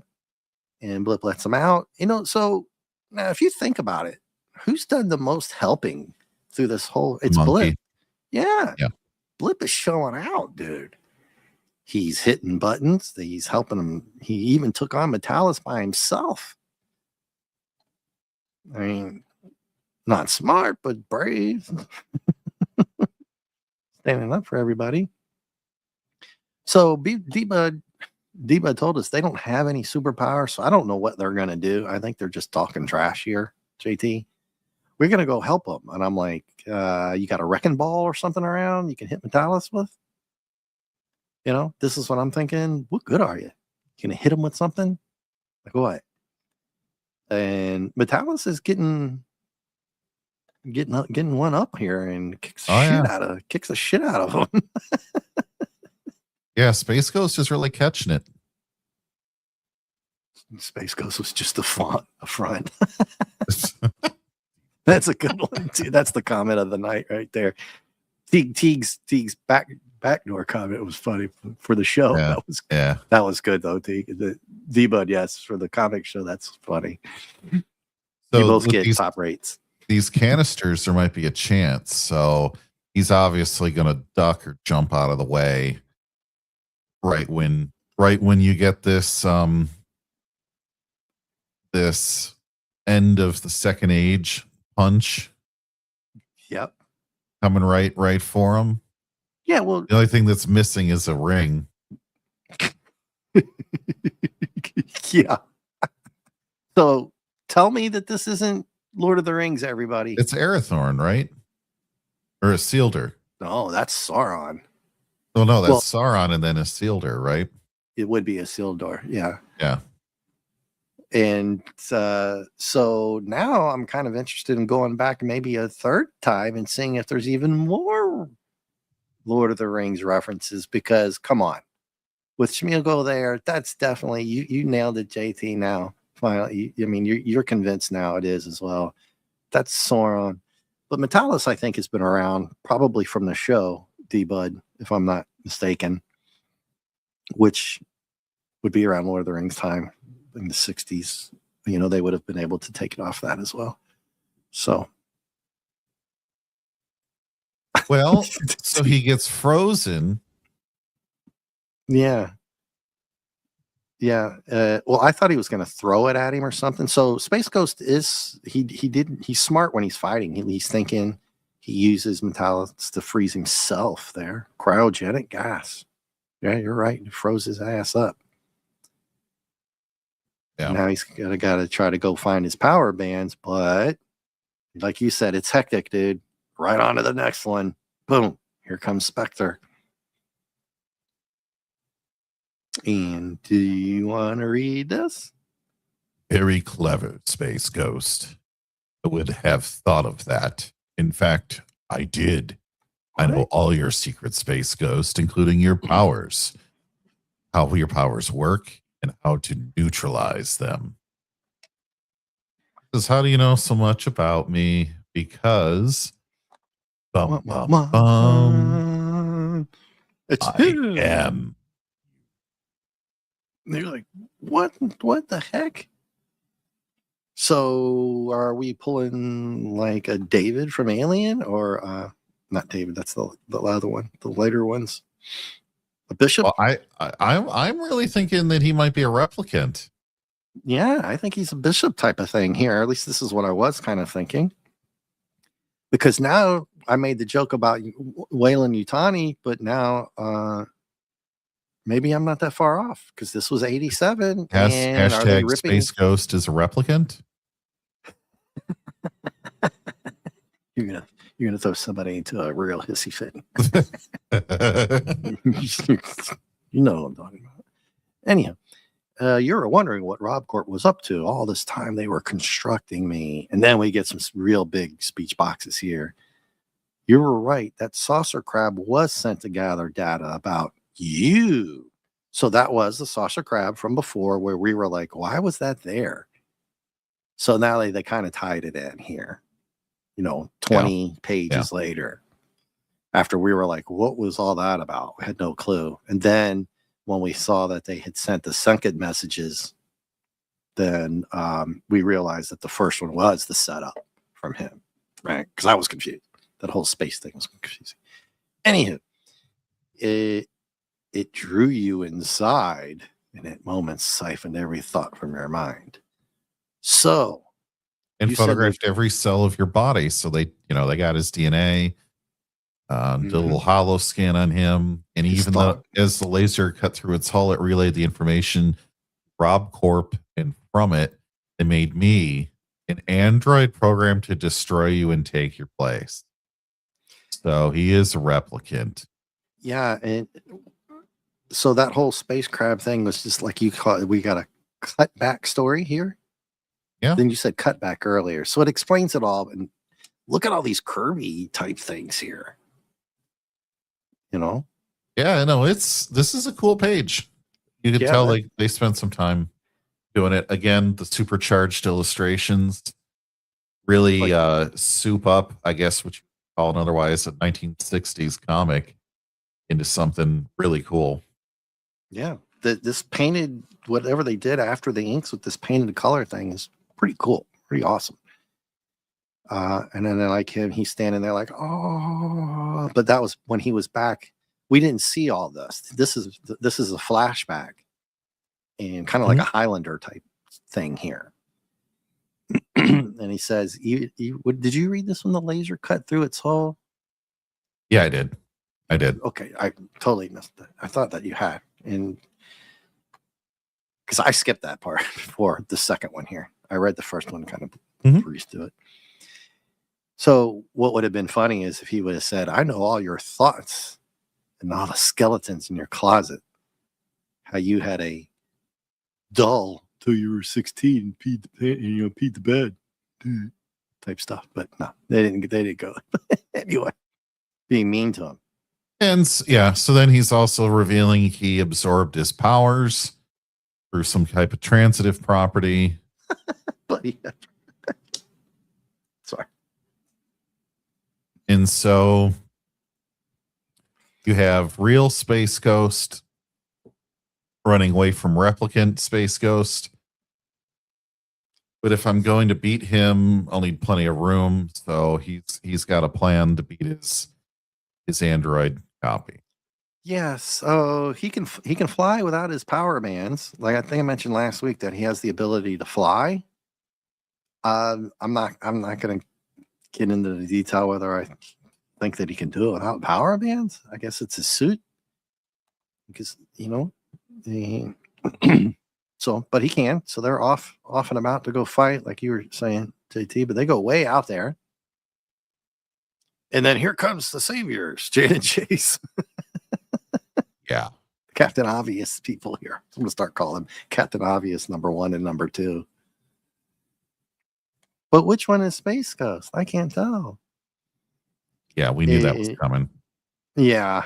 And then we get a little bit of a fight starting. Because of course, it's been 3 pains the last fight. Right. We get a cut back to whatever happened to Zorak. And he's getting ready to just get crushed, man. He's like, you mindless simian. Yeah, Rosie O'Donnell's got him in the clutches here. But I didn't see this coming, man. And I was kind of like, the disintegration ray? Yes. He blasts him right in the face. in the face. And he's just dust. I was like, holy shit. Where did that come from? I said, that gun ain't playing around, man. You know, we were talking about how big it is, but damn, is it effective. I'm like, Zorak, you have wings, dude. Use them. I don't get it. It's funny because he's like trying to run again. And he's like, got him. Oh yeah, he Gollum gets tripped up by Samwise over here. Well, Jan and Jace are kind of standing around talking. Of course. Like they're apt to do. I mean, they could send a flare or push a button or something. I think Jan drove or flew something and hit somebody with it last week. I can't remember. But they're discussing whether who's who over there, and they're like, oh, our Space Ghost would never fight an unarmed man, which is the other one. He must be the bad guy. And you're right. There's Gollum. Look at Blip. Blip to the rescue again. I told you he kicks some ass this issue, dude. Those are mine. I found that. All right, Gollum. Yep. But funny how all the stuff works now, you know, the packs, the jet packs and all that, where they mysteriously just didn't work from before. I can't explain that. Yeah. So now they got to get into a struggle circle here and go, okay, it's Operation Rescue, man. And Blip is probably like, why don't you just sit this one out, dude? Let me take care of this shit. Because guess who does it? So they're in the fight up here, right? Yeah. They're talking trash. I skipped that last page. They're just fighting. They're just fighting. Yeah. You'll just be a memory. You put up a good fight, android. You have the courage to meet me on equal terms. Just to prove I'm worthy successor. My strength alone will suffice. Time to be deleted, Space Ghost. That's a pretty ominous look. You know, he's looking up. He's getting ready to get crushed. You know, get an alien, like from Alien crotch shot there. You, Mr. Replicant, aren't you forgetting someone? What? You've escaped? Yeah, and then he uses the laser beam. I can't do it like from the show, from coast to coast. So just because you're invisible doesn't mean the laser's not going to slice you in half, but whatever.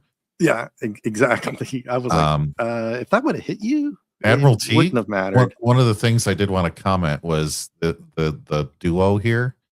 Very well illustrated, great proportions. All the hands and arms and legs are doing what they're supposed to do. A real professional artist's work was done to draw all of the characters you see. So yeah, it's really anyway. It's pretty impressive to me, at least. I like it. Yeah, you kind of have to get it has this weird look. Well, we'll talk about it later. Let's get through this. And so they do the same thing. Jan, just because he goes invisible doesn't mean, like you said, that had grazed him there, he'd have been in trouble, you know. Yep. But so they did the old double distraction, so that way the monkey could go in with wrist guards. Blip was right in the action, man. Went right up to Space Ghost and gave him the bands, dude. Yep. And like D-Bud said, Blip's really the hero. Good work, kids. We'll try my force hammer for starters. So now he has a force hammer on top of that. And he knocks the shit out of the android. Pretty much all the way back down to the planet. And almost lands on Zorak. Now that would have been funny. Poor Zorak, right? Or Zorak and Brack. Brack would have been even funnier if it landed on Brack. After getting knocked senseless earlier. And Space goes, no. Now, see, remember what I said earlier? He takes out the wrong one. Right. See, he's mad. He's mad. No, I don't know. I have to do it. And he thinks that he did. So he's so happy. Yay! I did it. I did it. And he's like, they can take me back to prison. I don't even give a damn. Yeah. And I'm like, why don't you freaking fly away? What? Right. But it's Right. funny. It's funny that he said that because it shows you how demented he really is. That's all he cares about. All And day right long. there. Yeah. For a ghost to feel pretty healthy, Zorak, no, it can't be. Yeah. So these illustrators, and it's such the little subtle things that they can do. Just the position of the iris in the eyes there, and the way the mouth is open. He's like, what? You know what I mean? He turns around, he's surprised, and you can see it even in Zorak's face. I like how they do that. Yeah. It shows that they care, that they do these. And of course, this is a living. They're trying to make a living doing this. This is their livelihood. It's amazing what professional artists can really do. It is amazing, because when you put out a finished product, it's great. Yeah. Oh yeah. Yeah. Well, not that it just gets finished though, but actually gets out to the public. Oh, to market. Yeah. Yeah. Yeah. Okay. So. Oh, anyway, moving on. He says he only got my alter ego, my replicant. And then the boy here somehow gets a pew pew, and he apprehends the other villains. Creature King, Lurker, Brack. Yeah. They were also amazed. They were a cinch to round up. Okay. And I'm like, where the hell did you get that gun? Yeah. Where did you have that? And I don't think Brack, Creature King, and Lurker are gonna. Maybe Lurker's a wuss. Brack's not a wuss. Creature King's definitely not a wuss either. But he did get the drop on him. I don't know where he pulled that gun out of, but knowing they're going to go back to prison, I don't think it would have been that easy. But it's for fun. Right. Brack would have put up a fight. Probably would have got shot. S-H-O-T. Sorry. Pew-pewed. Yes. Pew-pewed YouTube. Pew-pewed. This guy. Nothing to show for it. And so back on this is a classic take, right, D-Bud? If there's ever a classic Space Ghost with the whole crew, this is it, them flying around together. Yeah. Or they didn't show it here, all of them standing together with Blip on Space Ghost's shoulder. That would have been fun. And they're like, we never panicked for a moment. And by the way, they are brother and sister. He's like, hey, right, sis. What can you do with that awful android? I don't know. I thought he was kind of handsome myself. So that was funny. It's like, yeah, Space Ghost. All right. And Blip thought it was funny. Eek, eek. Space Ghost. He's a little bit of a narcissist there too. And it always ends with them talking in the cockpit of the ship. Yeah, that's what I was trying to tell like JT to everybody. I could barely remember a lot of that, D, but I should have had you on, man. I should have known you would have been a Space Ghost fan. Maybe come on next week if you're free Wednesday, dude. Let me know. Send me a DM so I don't forget. More than welcome, because I think we're going to keep doing some Space Ghost stuff here because these were all one-shotters. And then you get a classic The End with Steve Root signing off and the other guys. I like that. It's the color upgrade on this is just phenomenal, but I feel like they keep it faithful to I don't know how to explain it. It looks retro, but it's not retro futurism, right? But they just to the character. But they just did it stylistically designed to be like the way that it's supposed to be. And I know that's not saying much, but it just looks cool and it looks in style, but it's also like that remastered, upgraded view. There's just a lot to like. It's going to be too hard to describe any other way. There's just a lot to like. Yeah, I love it. It's for D-Bud and us older guys and who know this. It's really nostalgic. for us. Like I only have the one. I had the 1 through 4, one of the newer ones. That's really kick ass, but this is so much better that we went as far back as we could with what we had here. And I'm glad you said that, you know, with the art, you can see some of the stars are brighter than the other ones. There's some cloud wisps. This background art it's like, it's good. I don't know. I can't explain it either on why it's not that detailed, but it is. Like you got shadows, you got shapes, you got lines. Yeah.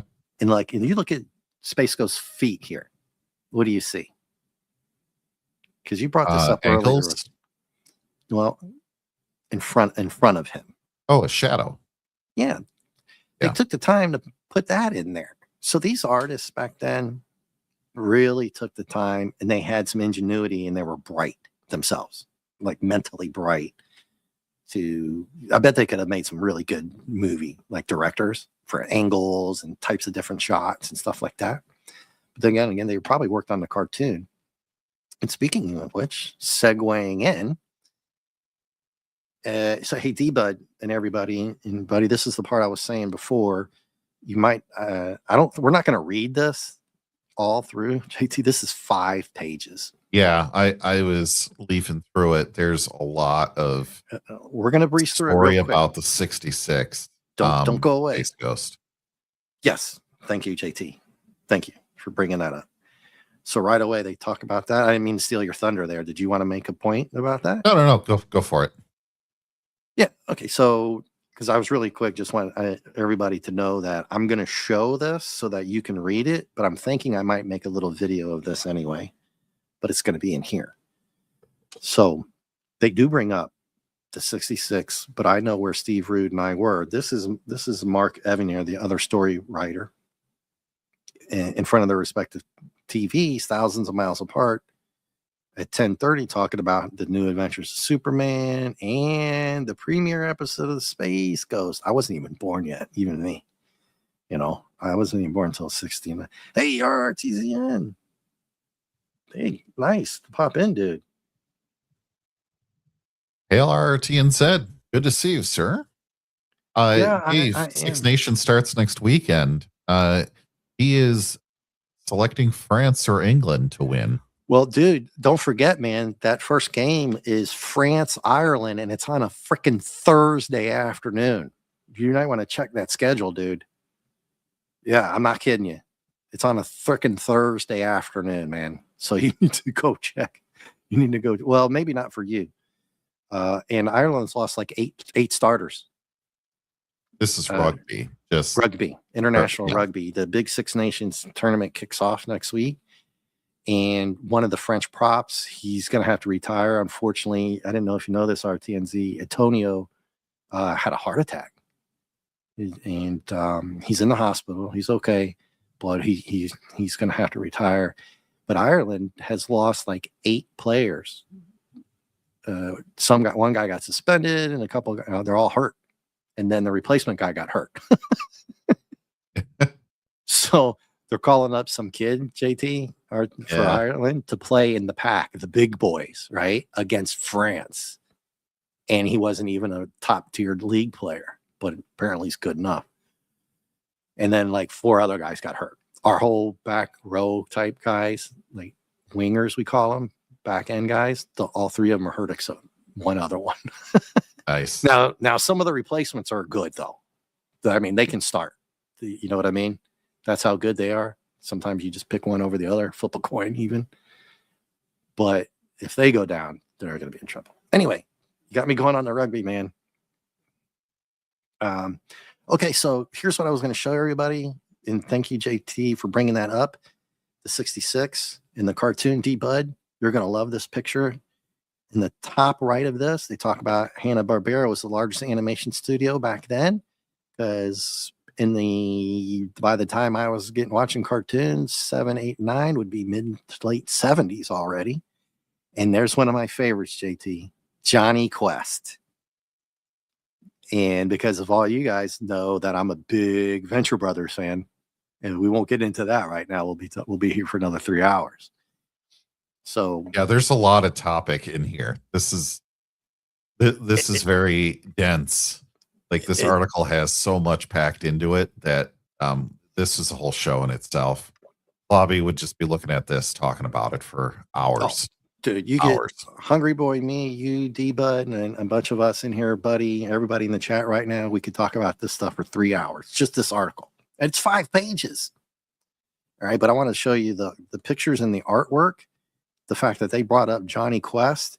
And this is all nostalgic, even for these guys, because they were talking about Saturday morning cartoons growing up, you know, and I go all the way back to D-Bud. You remember Jabberwocky, Captain Caveman, you know, even stuff before that, before I even caught on to Looney Tunes, which of course, you know, is like the GOAT, some of the stuff back then. Hanna-Barbera, and then moved on to Looney Tunes. And then of course the 80s, which just knocked it out of the park, right? So here's a quick sketch of Steve Rude that I mentioned earlier. And also D-Bud, you'll know this name, Alex Toth. That is the quintessential Space Ghost guy, JT. Right. And you talk about Space Ghost, drawing Space Ghost, that's Alex Toth, okay? He had begun the drawing comics professionally at 15, they were talking about here. And I'm only going to read out of this real quick because they brought him up. He was phenomenal when it comes to Space Ghost and a bunch of other stuff, by the way. All right. And I'm just going to go through here. Here's some sketches. Pretty cool stuff. And Gary Owens was the voice. I brought him up earlier from the original one. D-Bud, you would know that voice. That is the guy. That's the one Gary Owens did for the originals way back. And obviously you can pause this, right? If you guys want to go back and read this, but I'm thinking JT and I, we might do we might feature this, to be honest with you, on a short vid. And this was really, really cool. Everybody I think would like this. Look how they have to do this by hand. And he actually makes a note up here that Blip is the hardest. Very interesting. I guess because he's smaller and a lot of more detail, a lot of more animation. Jan and Jace are pretty basic there. If once you get the form down, you just draw the outline and do it in the lines. D-Bud says Hanna-Barbera had all the Saturday morning cartoons. Yep. When I was a kid, Yogi Bear, Quick Drum. Oh my God. I've seen a lot of those too. I mean, they were still playing, you know, maybe not on, I don't know, the bigger channels in the late 80s, early 90s, like, you know, Nickelodeon or some of that, but you could still find those on at other times or on lesser rated channels, right? That were in cable. So like Yogi Bear, Quick Draw McGraw, and Frankenstein Jr. I've seen, you know, not every episode of those, but I definitely know what they are, you know, what they look like and stuff. So yeah. I mean, well, you've been around the industry for a long time. I'm thinking of like Hong Kong Phooey. I'm starting to think of ones that I forgot that I was like, oh my God, that was sure. But I'm just trying to think though from my own childhood, like the Rescue Rangers or even the old Transformers or Darkwing Duck. Oh gosh, yes. You know, but Darkwing Duck. Those aren't on TV. Well, you remember Animaniacs that I've ever seen, stuff right? Like that, right? The old, yeah, but kind of my kids maybe WB. Not at their age, but the only like the Rugrats. There's a lot of Nickelodeon type stuff. Doug, Ben 10 and all that kind of stuff. But none of that gets played unless you find a really obscure cable channel somewhere, right? Yeah, you might be able to catch some Ben 10 maybe and stuff on YouTube, right here on YouTube now. YouTube's got but you would have to search it out. Like if you were a kid, I could just flip through channels and just say, "Oh, cartoons! Oh, there it is." You know, that's the kind of strong legacy that these comics had. That even, you know, 20, 30 years later, they were still playing them. Maybe even longer. You know, who knows when they actually stopped playing a lot of this on TV. You may still find it on a random, local affiliate extra I channel, but nothing from like when I was a kid, Dave, is like really on TV. I mean, they certainly don't really care about Saturday morning cartoons anymore. not like all we went through. Not like Right. And so even I'm for like, you, even for yeah, you. yeah. Which is Uh, sad, but it's just I wanted to mention how strong a lot of this was, like Scooby Doo, the Smurfs, oh, Scooby all Doo. this Good stuff, God. right? Yeah. This was all such great cartoons, and they gave up on it for whatever reason. I'm sure people have written tomes on why they gave up on Saturday morning cartoons. Yeah. I mean, I even started liking stuff. I don't even know if it's 2000s or 2010 stuff like Fairly Odd Parents. I love that show. It's so dorky. Just for a laugh, watch a couple episodes. It's great. And then one called Courage the Cowardly Dog, Mm-hmm. because I'm going to throw some out here that was just besides, Beavis and Butthead and those kind of things. When Ren and Stimpy came out, that blew the water. It blew up, dude. It blew the cartoon industry out of the water. Happy Joy. Oh my God. It was so insane. That cartoon, because Courage the Cowardly Dog is kind of insane. And if anybody out there in the cat and dog, yeah. But when Ren and Stimpy came out, man, and the crazy crap that they did that cartoon, wow. I remember sometimes thinking, it's so wild. I can't even watch it. It's so wild for me, even as a kid when it came out. You're younger. Like, I don't even remember when that came out. You protosec of protoplasm. Deepa just took the #1 spot, buddy. You're gonna have to come up with something, dude. Buddy. A great article. I love seeing recording session there and just some nice pictures. The guys wore ties to these things. It was treated very seriously, and it shows the quality of the product. Yeah, well, I mean, this is their livelihood, and Gary Holmes is probably like, this is like the biggest. They actually said in there that they went through almost half or 3/4 of all of Hollywood to find the right voice. So imagine how lucky it is when they come to you and say, you're hired to do this. Unless you're just like, I almost said something fatigue, but I'll skip it. Unless you're the type of person to take the kind of a situation like this and throw it away, because you have problems or something, you run with it and you do the best you can, and then you make a career of it if you're good at it. And if you like it and the pay is good. Well, some people try to make a career out of this and they're bad at it too. Yeah. So. Yeah. Or they don't follow through. Yeah. So, and then they talked about here, Bob Hope, Don Rickles. And if you know who Don Rickles is, holy cow. And in Winters, Jonathan Winters, if you all don't know, he was on Mork and Mindy, and then on a bunch of other stuff as well. That's all I can just remember him on Mork and Mindy. Yes, FKHC. Yeah, I think I got one season of that at least. And they talk about how Animal House and Mel Brooks and how Hanna-Barbera Workhorse, Boo Boo Bear. There you go. There's Scooby-Doo, JT. Papa Smurf, you said that, right? Yeah. And anything else you noticed out of these before we go ahead and wrap up? Or gosh, I haven't seen Roger Ramjet. That was mentioned. It was mentioned. Yes, it was. It was absolutely mentioned. They mentioned Dino Boy in here, but not on TV.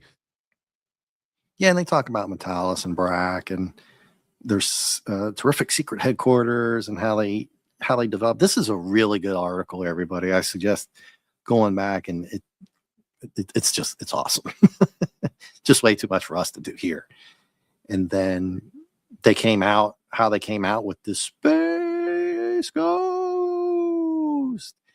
I don't know if Captain Caveman was out at the same time or who was first, but that was Hanna-Barbera. So probably at the same time, and who knows, maybe even the same guys.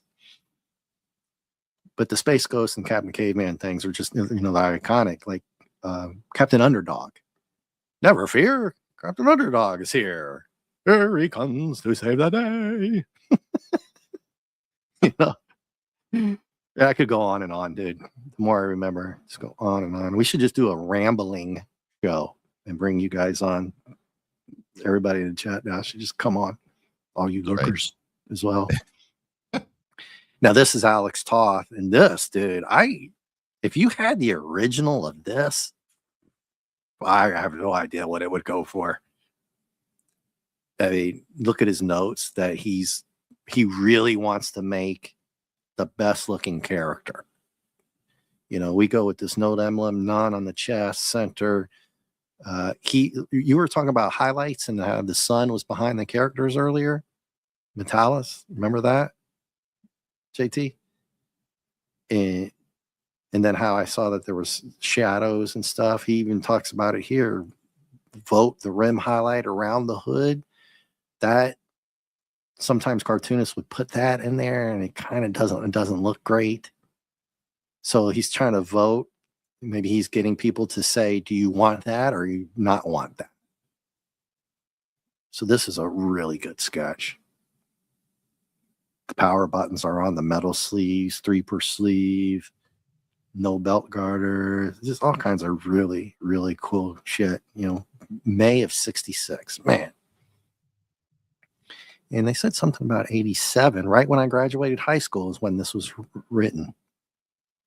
Summer. Admiral, sir, we don't need that. We don't need that pain. We don't need that pain in the chat. Teek's getting ready to get timed out by someone. I was thinking good, and I was feeling good, and I was like, man, I could go to sleep feeling good, all this stuff, and don't you bring me down today. Down. Go ahead, JT. Keeps anyway. Should we review this and get the fudge out? Yeah. Well, one more little thing that they like to do. They do a bonus panel of all the bad guys. And we didn't see one of them. Huh? We didn't see one of these. Oh, you like a bonus? The arachnid. Yeah. Arachnia. Well, Arachnia. I don't know which her real name is, but well, I would. That's from Star Trek Voyager. Arachnia. About 10 names I could say, but never mind. Yeah. And Metalis reminds me of Mermaid Man and Barnacle Boy from SpongeBob, which I love. I love my SpongeBob. Yeah. That's a nice extra panel. It's huge, isn't it? And there's Brack. Brack is crazy as shit, dude. So nostalgic watching this, man. And who was it that was talking about? FKHC said you liked the Coast to Coast. If you go back and catch Cartoon Planet, which that would have been around your time, then we brought this up last week, right, JT? Yeah, we did.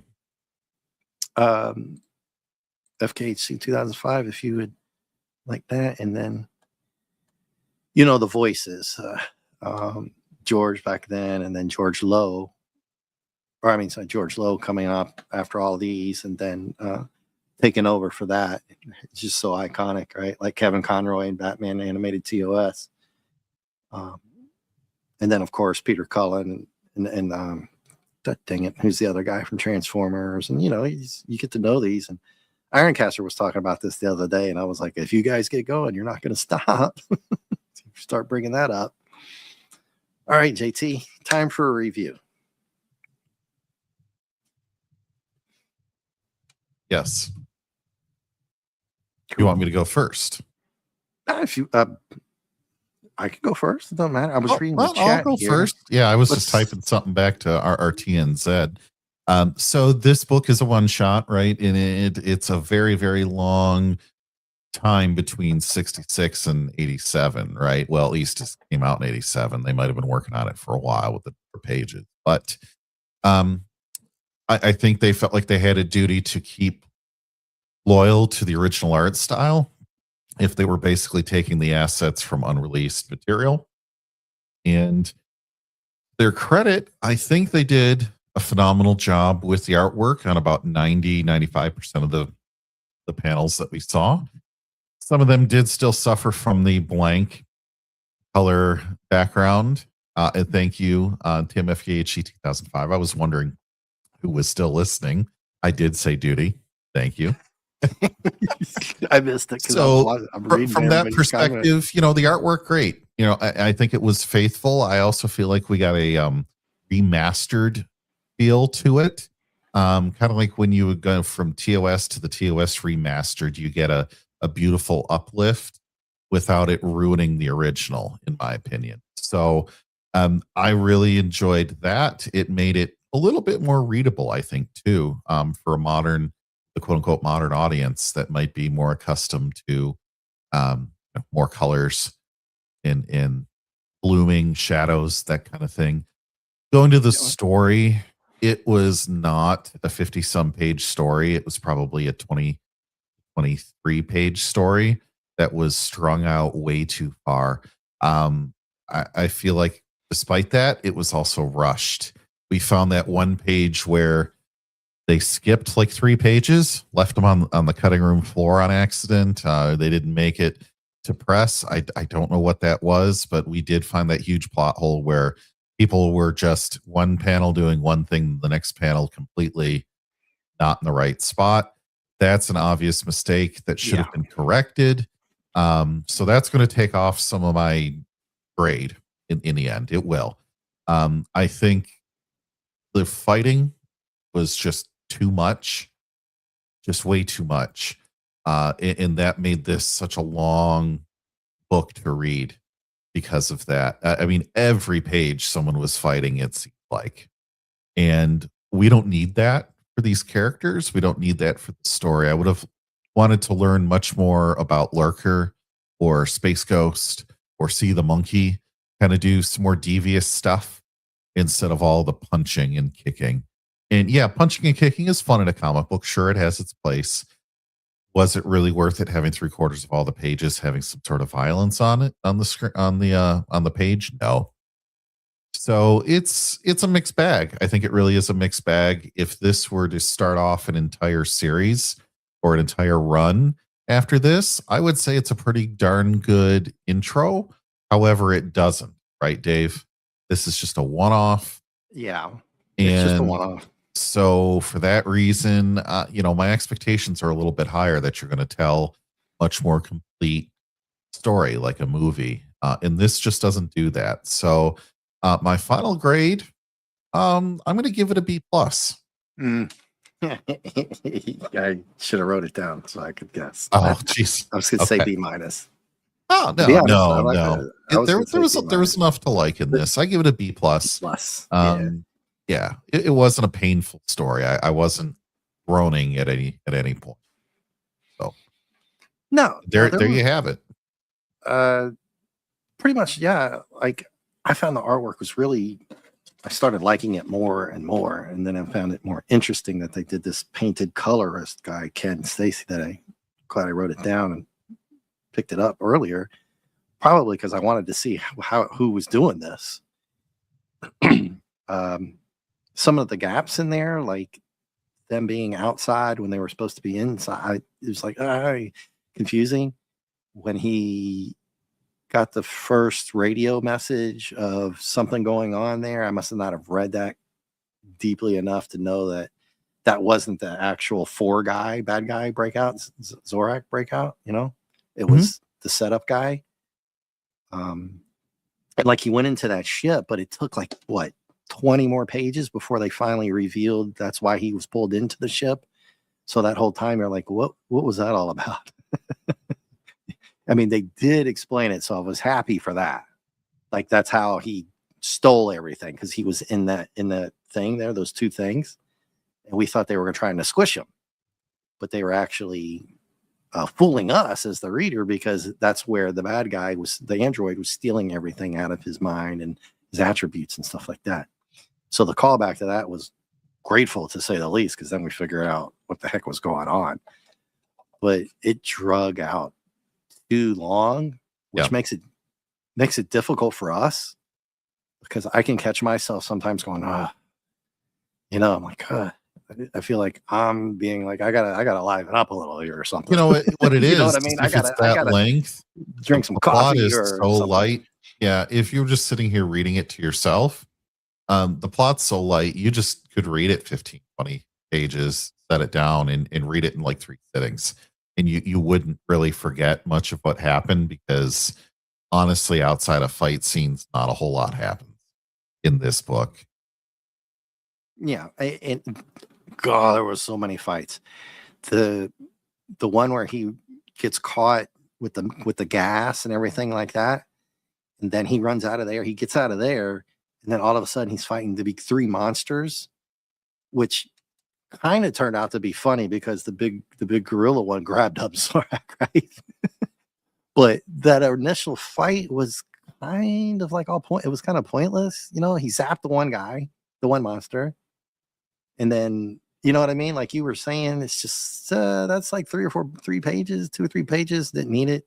You could have brought the gorilla guy in to take out Zorak and just leave the other 2 out of it. And Space Ghost could have just gone on his way somewhere else to do whatever he had to do. He was flying around a lot. Did you notice that? Yes. Yeah. There was issues with space versus atmosphere. Who has the power to do what?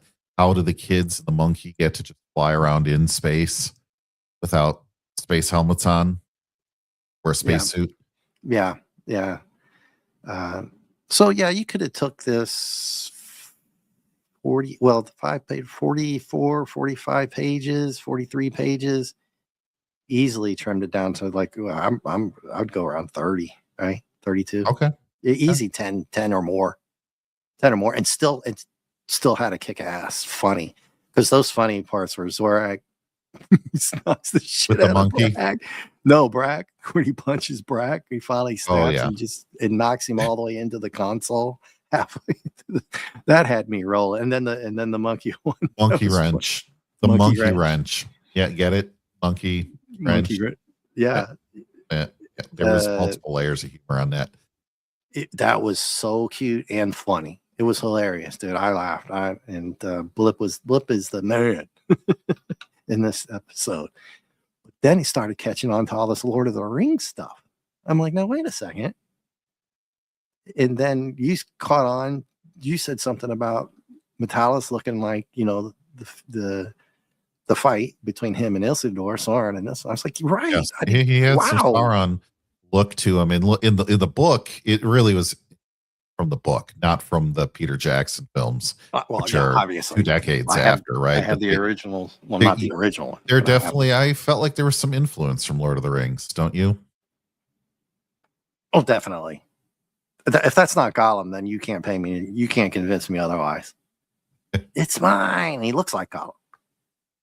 If you look at the old Ralph Bakshi cartoon, do you guys remember this? The old school, his face, they look, it's him. It's him, dude.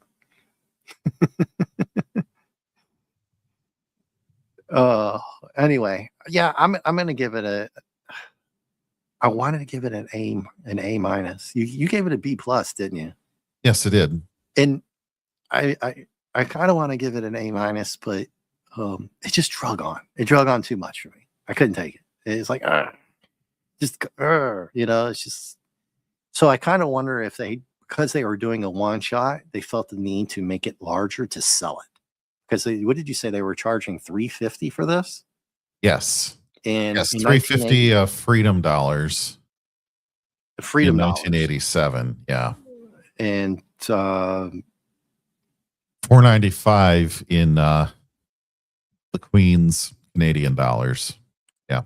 There's the Jan and Jace one. That's from D-Bud. Yeah, Jan and Jace, they had the con badges and they can only make them invisible. Yeah. Yeah, so thanks for that. And then all right, well, let's get out of here. It's 2:24. I don't have to worry about time on StreamYard because I didn't do anything until last week. So I'm good for the month. I could go on for another 2 hours, but I might do something else in the week. I don't have plans. No movie tomorrow. I'm kind of on a hiatus with the movies, although who knows? I might sneak one in and see what happens. I don't want to talk about why, but I think you guys figure out. the YouTube here. So don't swallow the com badge. Yeah. Yes, somebody did. Somebody nailed it. T, come on, you missed it? Oh, I totally missed it as well.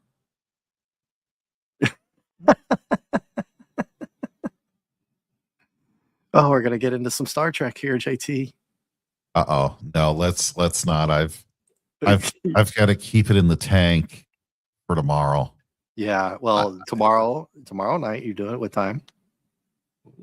That's a good question. Admiral, is it 9:05 p.m. Eastern tomorrow? You know what? I can go look that up. Can you wrench his channel for me? Yeah. I definitely will. I'm just trying to see if I can get the show for next week if he's got it up yet.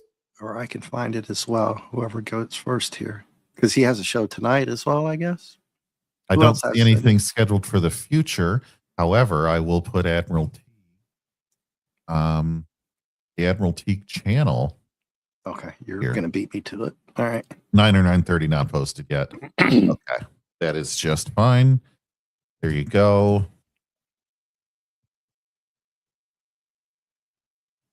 And that'll get you there. So 9 or 9:30 tomorrow night. Feel free to catch us if you're not already doing something at that time. Yeah. So, yeah. I'll probably come lurking or say hello. I'm sure I already talked to Krimlon. He's super excited for the next episode. He really identifies. So there you go. Very good. Very good. Then are we maybe or maybe not doing Friday Night Fortnite with Mark D? Who knows? Around anywhere between 10 and 11:30 p.m. Yes. Usually 11:30. Saturday with you and T for your Enterprise is gone. You got something new? No. We're in the last season of Enterprise. We are actually finishing up the third of 3 episodes of what we're calling the Vulcan trilogy. And that will bring us, I think, midway through the final season. So we've still got, a couple months left of some great Enterprise to go through that builds up to really the season finale or the series finale, that left a lot of people wanting another season instead of that ending that we got. Right. So, we're going to have the culmination. And, yes, Admiral, thank you. We have Shran this week, who is a huge crowd pleaser, a fan favorite character, one of my favorites as well. RRTN said the Vulcan trilogy, the logic of the rings. Exactly. So 9:00 Saturday, 9 p.m. Eastern time on the great Admiral Teague's channel. So don't miss it. We're going to have a lot of fun. All right. Awesome. All right.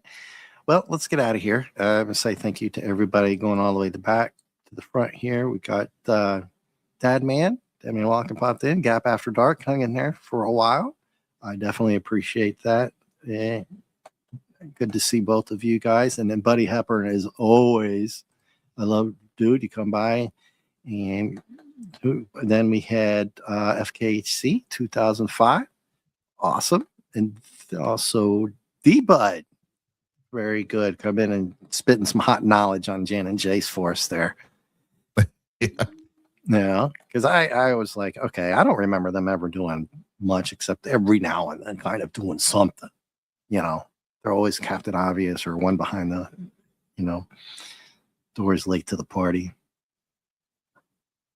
Yep. And there's D-Bud telling us he used to watch the original cartoons back in '66. Awesome. Good stuff, dude. Very good stuff. And did I miss anybody? Because I already did. Cap, D-Bud, FKC, Admiral T, obviously. Go check him out if you're not busy tonight and or tomorrow and or Saturday. Oh, and then Sunday, Mark D with a C, usually 10 p.m. Eastern. That's a good show. I think I got everybody. Did I miss? I got Buddy. Yeah, I think I got everybody. Somebody popped in late, didn't they? Or that was Teague.